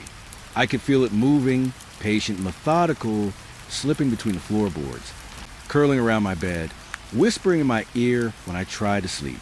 I dared to look out the window once, scanning the street, the neighbors' houses. Nothing. Perfectly normal. Empty. But I didn't trust the world outside anymore. The world outside couldn't see it. Only I could. Only I could feel it. I tried to call the sheriff's office. Tried to tell someone. But the line was dead. My cell phone wouldn't work. My computer wouldn't connect. Everything electrical hummed with static, alive with a presence. It wasn't outside. It wasn't gone. It was here, inside my home. Inside me. I sat on the floor, hugging my knees, listening to the low hum of the apartment, waiting for it to strike. The whispers came back, soft, teasing, intimate. "We remember your first house. We remember your first school. We remember your first friend. And now we know your home, and your face, and your mind." I pressed my hands over my ears, tried to shut out, but it slipped between my fingers. It was inside my skull, threading itself through my memories, my fears, my thoughts. It had followed me home. And I knew then that no matter where I ran, no matter how I barricaded myself, no matter how many lights I left on, I would never be alone again. Not in my childhood memories. Not in my present. Not in my home. I whispered to the shadows, to the walls, to the line itself. "What do you want?" Silence. And then the low, deliberate answer, as if it had been waiting for me to ask. "Everything." It has been years. Years since the calls. Since the missing cruiser. Since the first time I felt the presence behind me in that empty house. But it never left. Not really. Not in the way that time is supposed to heal. It lingers. Always. I try to tell myself it's my memory playing tricks.